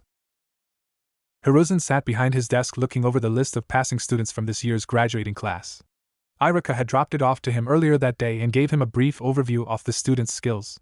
He was not happy to hear the reports of the females' attitudes in class, but he couldn't do anything about it. That task fell to their senseis. He was happy to read about Naruto's good grades and based on the scores he saw that he just barely lost to Sasuke Uchiha for top male of the class. He chuckled when he thought of Naruto trying to tackle Iruka and thought of Kushina. They were far more alike than Naruto realized. Hiruzen reached across his desk and picked up another sheet of paper that had all of the different teams and senseis written on it. He had placed all of them teams and was happy with them, but he knew there might be some problems. He looked up at the clock and stood when he realized it was almost time for his meeting. Quickly exiting the office, he made his way into the council room and looked over to see all of the clan heads except for Tsum Inuzuka sitting and talking amongst themselves. Good afternoon, gentlemen, he said as he sat behind his desk. Hokage-sama, the heads all bowed slightly as they returned the greeting. The door opened and Tsum walked in and quickly took her seat. I apologize for being late. Not to worry, Tsum-san, I also just arrived. Hiruzen saw relief go across her face as he finished before he began again. As you all know, earlier today the academy had their final exam and I am pleased that all of your children have passed. Many of the parents smiled, however, after reviewing the final scores and talking to Iruka, I have made some changes to the teams. But Hokage-sama, we all agreed that with so many future clan heads they would be grouped together. Choza Akimichi looked around at his fellow clan heads who nodded in return. And I have Choza-san. This calmed the leaders down, but they still looked puzzled. I have always allowed you clan leaders to have a say in where your children are placed, but there are some things I cannot go against. Unfortunately, Kiba Inuzuka and Hiroshi Makoto have the lowest scores in the class, Kiba having low academic and Hiroshi having low physical. I decided that Kiba will be placed on the team with the top male and female of the class because Sasuke Uchiha was the top male. Tsum let out an annoyed groan as she heard her son was the dead last in the class. She wasn't too angry though, as she herself wasn't the best student in her academy days. So with this change, what will happen to the other teams? Hokage-sama Inoichi was wondering who exactly would be on his daughter's team. I have made a small change in the 3 teams to counter this shift, and feel it will work well. Choji Akimichi will take Kiba's place on Team 8. While he does not have any tracking skills, his family techniques will give the team a stronger edge. Choza frowned when he heard this and was going to protest, but Hiruzen continued, with Choji on the team they will have a member able to capture their targets after they track them down. That, and combined with young Shino's bugs, they could hold and drain a target. Choza stopped and thought about what the Hokage said. It was true that the combined skills of his family techniques and the Abdurrahim bugs would be useful. Still, he wanted Choji to be with Shikamaru and Ino because of their family connections. I understand it is not what you want, Choza-san, but I cannot bend tradition just to make a few people happy. Hiruzen spoke with a firm voice to make sure everyone knew these changes were happening, and he simply was being polite to let them be aware of it. I assume that Naruto Uzumaki will be placed with my son and Ino, then Hokage-sama. Shikaka had his eyes closed as he spoke, already piecing everything together. Yes, his sealing abilities will help in the capturing of targets, and he is able to make shadow clones, so he could easily have one or two watching Ino in battle if she uses her family techniques. How is he able to use shadow clones? That's a forbidden technique. Some looked shocked at the news and noticed everyone else had similar surprised looks. It was in his family scrolls, and Naruto has far more chakra than most of the shinobi in the village. The main reasons it is forbidden is the chakra requirement and the memory backlash, both of which were mentioned in the Uzumaki scroll. Naruto was fully aware of the dangers and avoided them. Hiruzen had to hide his mirth at the council's faces. They all regained their composure quickly, and Hiruzen stood. Now, if that is all I need to finish selecting the best senseis for the teams. He noticed not all of them were happy with the changes he made but couldn't find fault in the changes. He exited the room and heard the sound of talking amongst the clan leaders but made his way back to his office. Once he entered, he sat behind his desk and started writing on pieces of paper, looking up occasionally at the list of teams. Soon he was finished and stacked all of the papers in a pile but pulled 3 to the side. Crow and ANBU stepped from the shadows in the corner of his office and kneeled. Please take these to the Jonin office and have them distributed to the proper shinobi. After that, please call in Asuma Sarutobi, Kurina Yuhi, and Kakashi Hataki to my office. The ANBU nodded and disappeared in a swirl of leaves. Hiruzen packed his pipe and relaxed in his chair as he mentally prepared for the meeting he was about to have. While Kurenai and Asuma would be happy with their teams, he knew Kakashi was going to be annoyed. He had tried his best to be there for Naruto, but wasn't able to look at the boy without seeing his sensei. He knew Kakashi was waiting for this chance to make up for all of the lost time, and was going to be highly upset with the change in teams. He didn't have to wait long before a knock came at his door. Straightening up and putting out his pipe, he turned to the door. The door opened and he noticed only 2 of the people he had asked for. Kurenai was a newly made jonin with light skin and a slender build. She has long, black, shoulder-length untamed hair, and very unique eyes that are red in color, with an additional ring in them.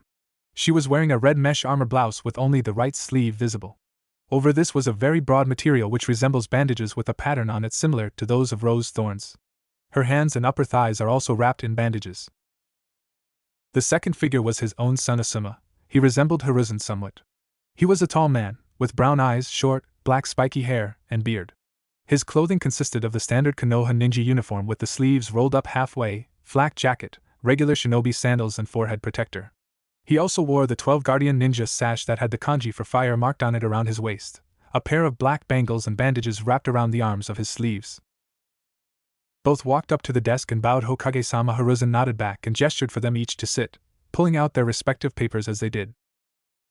I have chosen you 2 to key the following teams this year. He handed both of them the sheets. As you can see, your teams are made up of not only clan members but the future heads of the respective clans. I wanted to make it clear to you that although they are important to the future of this village, I do not want you to simply pass them because of this. Of course, Hokage-sama. Kurenai smiled at the list as she listened to the Hokage. She was not only happy to have her very own team but also Hinata. She had watched over the girl for a few years and had grown quite attached. I have a question, father. While it was the Hokage, he had trouble seeing him more than his father, and didn't always remember to show proper respect.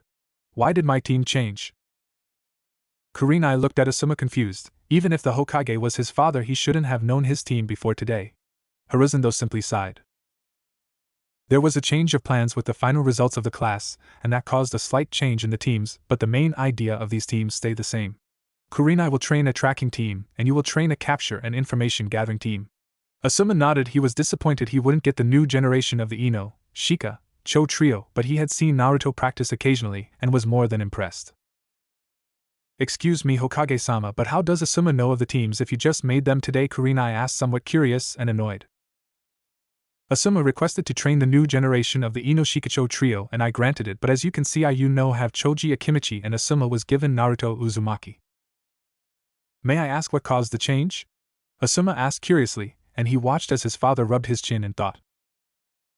I believe it will be fine for you to know, Kiba Inuzuka was tied for lowest grades in class. His grades in taijutsu were rather good, so I added him to a team of Sasuke Uchiha and Sakura Harino as they were the year's best students. The shift in teammates forced me to change them around so that the general idea of each team could stay the same. Asuma and Kurenai nodded as Hiruzen finished. Now if that is all, you may leave. Be at the academy tomorrow at 8 to meet your teams. The two jonin stood and bowed before leaving the office. Hiruzen sighed and looked up at the clock on his wall. Since he had not said it was important, he knew Kakashi would be late.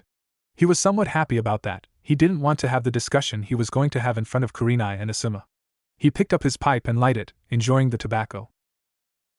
3 hours had passed since he had called for the meeting when Hiruzen noticed the presence of chakra gathering. Soon Kakashi appeared in the office. Since he had left the ANBU, he had changed in appearance. He was a fair-skinned, fit, and relatively tall shinobi. He has spiky gray hair and has dark-colored eyes.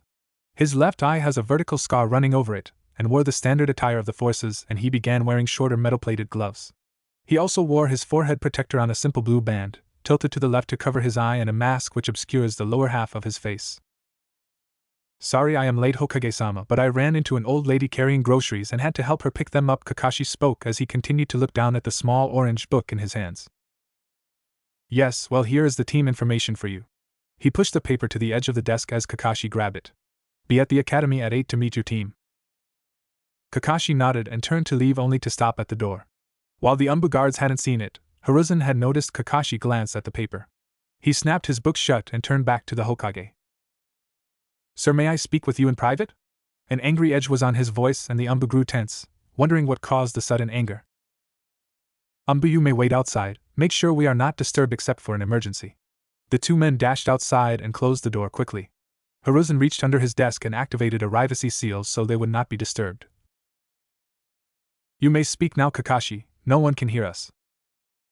What the hell is this? He held up the paper. You told me I could have both Naruto and Sasuke on my team, but I only have Sasuke. He was too angry to worry about formalites, and Hiruzen overlooked it. Sasuke and Naruto were almost tied for first place. Putting them on a team together would show favoritism to the clan children, and I am not going to do that. If one of them had not been the best male student, I would have given you both, but I will not change a tradition created by my sensei to please you. Naruto is sensei's son. I owe it to him to train him to be the very best. And you think no one else is capable of that? Kakashi flinched at the comment. He didn't mean to say no one was capable, but Hiruzen held up a hand before he could talk. I understand your view, Kakashi. I really do, but Minato would agree with me if he were in my place, as he should be. I have assigned Naruto to Asuma. With his skills and blades, he will be able to teach Naruto more than you could. I promise you, though, once he makes Chunin, I will assign you on missions together so you can have some contact with him. Kakashi sighed and ran his hand through his hair. He really wanted to teach Naruto, but after hearing what the Hokage said, he knew Hiruzen was right. He would need to make a bond with Naruto in a different way later on in his career. For now, he would help Sasuke. Very well, Hokage-sama. Hiruzen could tell from the tone Kakashi was still upset but had accepted his change. I am sorry, Kakashi, but things cannot always be as we wish. Kakashi nodded at the Hokage before he turned to leave. He needed to rethink his team strategy and calm his mind. Underneath Konoha, Danzo sat at his desk and looked at the report in front of him. His root agents had spied on the academy exams and given him a detailed report about all of the students. He was sorely disappointed in the academy standards. Too many of these students should not be passed. He wasn't even comparing them to his high standards but the education he had as a child. He shook his head and picked up 2 files. Naruto Uzumaki and Sasuke Uchiha. He had been keeping his eyes on the boys ever since the massacre, and was quite happy with their progress. Both were easily at a high genin level with some low chunin skills in certain fields, not to mention Sasuke had his Sharingan already and Naruto was at an unimaginable level of Fuinjutsu. Wolf, a root operative, appeared before him on his knee. Hi, Danzo-sama. Remove your mask and find Naruto Uzumaki. I want you to deliver this to him. Return to me with his answer. Danzo finished writing on a scroll and tossed it to his operative. The man nodded and removed his cloak and mask. He wore the standard uniform of a Konoha Jonin. His face was youthful, looking no more than 20 years old, and he had short, spiky black hair with olive-green eyes. Right away, Danzo-sama. The man gave a quick bow and disappeared from the room. Ichiraku Ramen. Naruto slurped down yet another bowl of ramen happily as Hate and Yugao talked to Ayam. After passing the test, Naruto had run outside and found Sasuke waiting for him. The two then went to Naruto's home and showed Yugao and Hate that they had passed the test. The two jonin were happy for them and offered to treat them to anything they wanted to eat. Naruto naturally screamed for ramen, and before anyone could argue, he was rushing through the trees towards the stand. The others sighed and followed after him, only to arrive at the stand with him halfway through his second bowl. It's always ramen with you. Sasuke shook his head as he slowly worked on his bowl. Ramen is the food of the gods, it must be consumed as much as possible to strengthen the body. His words flowed out sagely as he spoke, but the others chuckled at his attitude. Thanks, right, my boy, never let anyone tell you differently. Tucci came out from the kitchen stirring a bowl and grinning. Please don't encourage him, Tucci-san. Sasuke sighed at the older man. He and Ayam were the few who not only treated Naruto normally but he himself. The first time he gave Tucci attitude he was whacked over the head with a ladle, oddly enough that gained the man Sasuke's respect. Just give it up, Sasuke, you should know better than to try. Hate grinned at the boy as he himself finished his ramen. Sasuke rolled his eyes and let out a sigh. Why did his friend have to be such an idiot sometimes? Excuse me, Uzumaki-san. Naruto and company all turned around to see a man in Konoha shinobi gear standing behind them. Yes? Naruto slurped up the last of his fifth bowl before he spoke. I have a message for you. The man pulled out a scroll and handed it to Naruto, then stepped back and waited. Hate and Yugao carefully watched the man. His eyes never left Naruto, but they saw no sense of hatred or anger, just empty eyes waiting and observing. Naruto unrolled the scroll and started to read the contents. Dear Mr. Uzumaki, I wish to request a meeting between myself and you at 5 this afternoon at your compound. Please relay your answer to the messenger who delivered this scroll. Sincerely, Danzo Shimura, Village Elder. Sasuke looked over Naruto's shoulder and cocked an eyebrow at the scroll, wondering what one of the village elders wanted with Naruto. Please tell Danzo-san that I will be waiting for him. Hate and Yudo's eyebrows rose when Naruto mentioned Danzo's name, but the messenger nodded and disappeared in a swirl of leaves. Naruto, what did that message say? Hate spoke with a worried and curious edge to his voice. He knew of Danzo and was worried what he wanted Naruto for. Yugao was also worried and knew she needed to speak to the Hokage about this. Danzo-san wanted to meet with me today. He didn't mention what, but I figure one of the village elders probably had something important to discuss. Naruto absently answered while he tried to think about what Danzo could want. He held no love for any of the village, but he couldn't ever remember the elders ever giving him trouble, or even helping him. Not wanting to worry too much, he hopped from the stool and started to head home. Well, I'm going to go clean up the house a bit. Danzo-san said he would arrive at 5, so I want the house to look presentable. Sasuke waved over his shoulder, as he had returned to his ramen after the messenger left. Yugao and Hate waved, but after Naruto left, the two stood and headed out towards the tower to inform the Hokage. Hokage office. Hiruzen sat at his desk enjoying a rare moment of peace when a knock came at his door. Of course, he sighed and straightened himself in his chair. Enter. Hate and Yugao walked into the office and gave a quick bow before Hate cleared his throat. Hokage-sama, we felt it important to let you know that Danzo has requested a meeting with Naruto. Hiruzen's eyes widened slightly, but he quickly recovered and thought about what he heard. Hate and Yugao waited for an order as Hiruzen puffed on his pipe. I see, thank you for informing me. Is that all? The duo looked slightly shocked, and Yugao stepped forward. Hokage-sama, are you not worried? She was confused by his calm attitude. If someone wishes to speak with Naruto-kun, it is his business, not mine. Hiruzen seemed calm on the outside, but inside he was wondering what Danzo was planning. Hate and Yugao exchanged looks but nodded and turned to leave the office. Uzumaki compound. Danzo made his way to the gate at the front of the compound and examined it carefully. He noticed the intercom and pushed the button with his cane. Yes? A soft voice came from the device and Danzo assumed it was Naruto. It is Danzo Shimura, I am here for a meeting. He waited a moment, and a seal glowed on the gate doors before they opened. Danzo made a note to ask about that seal for his own use and strolled down the path towards the house. He was impressed with the house. It was small but seemed well built, and the landscape was perfect for both look and use. He reached the main door and knocked on it with the head of his cane. Hello, Danzo-san, please come in. Naruto opened the door and gestured for Danzo to enter. He had changed from his normal clothes into a dark blue kimono with a red sash and the Uzumaki symbol on the back of it. Danzo nodded and walked into the room and looked around at the light decor Naruto had. Please follow me to the study. I feel it will be more appropriate for our meeting. Danzo nodded and followed the boy down the hall to a pair of sliding doors. Opening it revealed a library with multiple bookcases full of scrolls. A large oak desk sat at the end of the room with the Uzumaki symbol carved in it.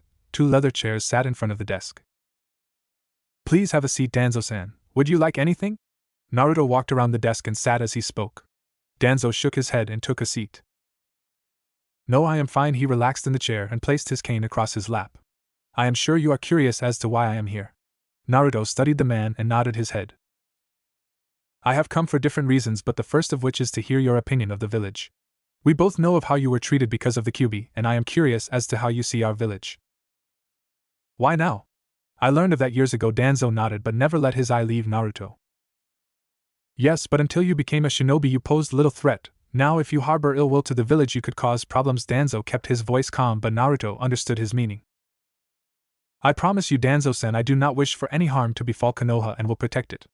Naruto leaned forward and placed his chin on his hands. That being said, I could care less about any of the civilians or their problems in the village. Danzo studied Naruto for a few moments. He could see that Naruto was sincere in his feelings. I see, I cannot blame you, but I hope, with time, your feelings will change. He noticed Naruto roll his eyes but continued on. Another reason I have come here today is to offer my services. What services? Naruto asked with a confused look while Danzo chuckled. As you know, I am one of the village elders. As such, I have some pull not just with the Shinobi Council but also the civilian side. If you ever need any help with either, I would like you to know I am willing to help. What's in it for you? Naruto may only be a teenager, but he was aware nothing was that easy, especially in a hidden village. Danzo's smirk started to rub his bad arm. During the Second Shinobi War, I was the leader of a strike force sent to deal with a resupply depot. I lead a platoon of 30 Konoha shinobi out and split them into 2 teams. After destroying the depot, we went to meet up with the other team but were ambushed by a group of IWA shinobi. We fought bravely, but soon everyone but myself was dead and I had lost use of my right arm. Danzo looked down at his arm, then back to Naruto. I would have died that day had one kunoichi not arrived to slay the remaining men and rush me to a medic. Who was it? Naruto was lost in the story and hadn't realized he was leaning forward on the desk. Your mother, Kushina Uzumaki. Naruto slipped on the desk and looked at Danzo with wide eyes. Yes, I never did repay your mother, so I offer my services to you. Naruto stared at Danzo a long time before he finally spoke. Thank you for the offer, Danzo-san. If I need help I will be sure to come to you. Danzo nodded and stood from his seat. Thank you for meeting with me today. I hope you enjoy your team and wish you good luck. Naruto stood and walked Danzo to the door before wishing him a good day. Danzo made his way out of the compound smiling in his head. Everything he told Naruto was true and would help him get the boy on his side in the future.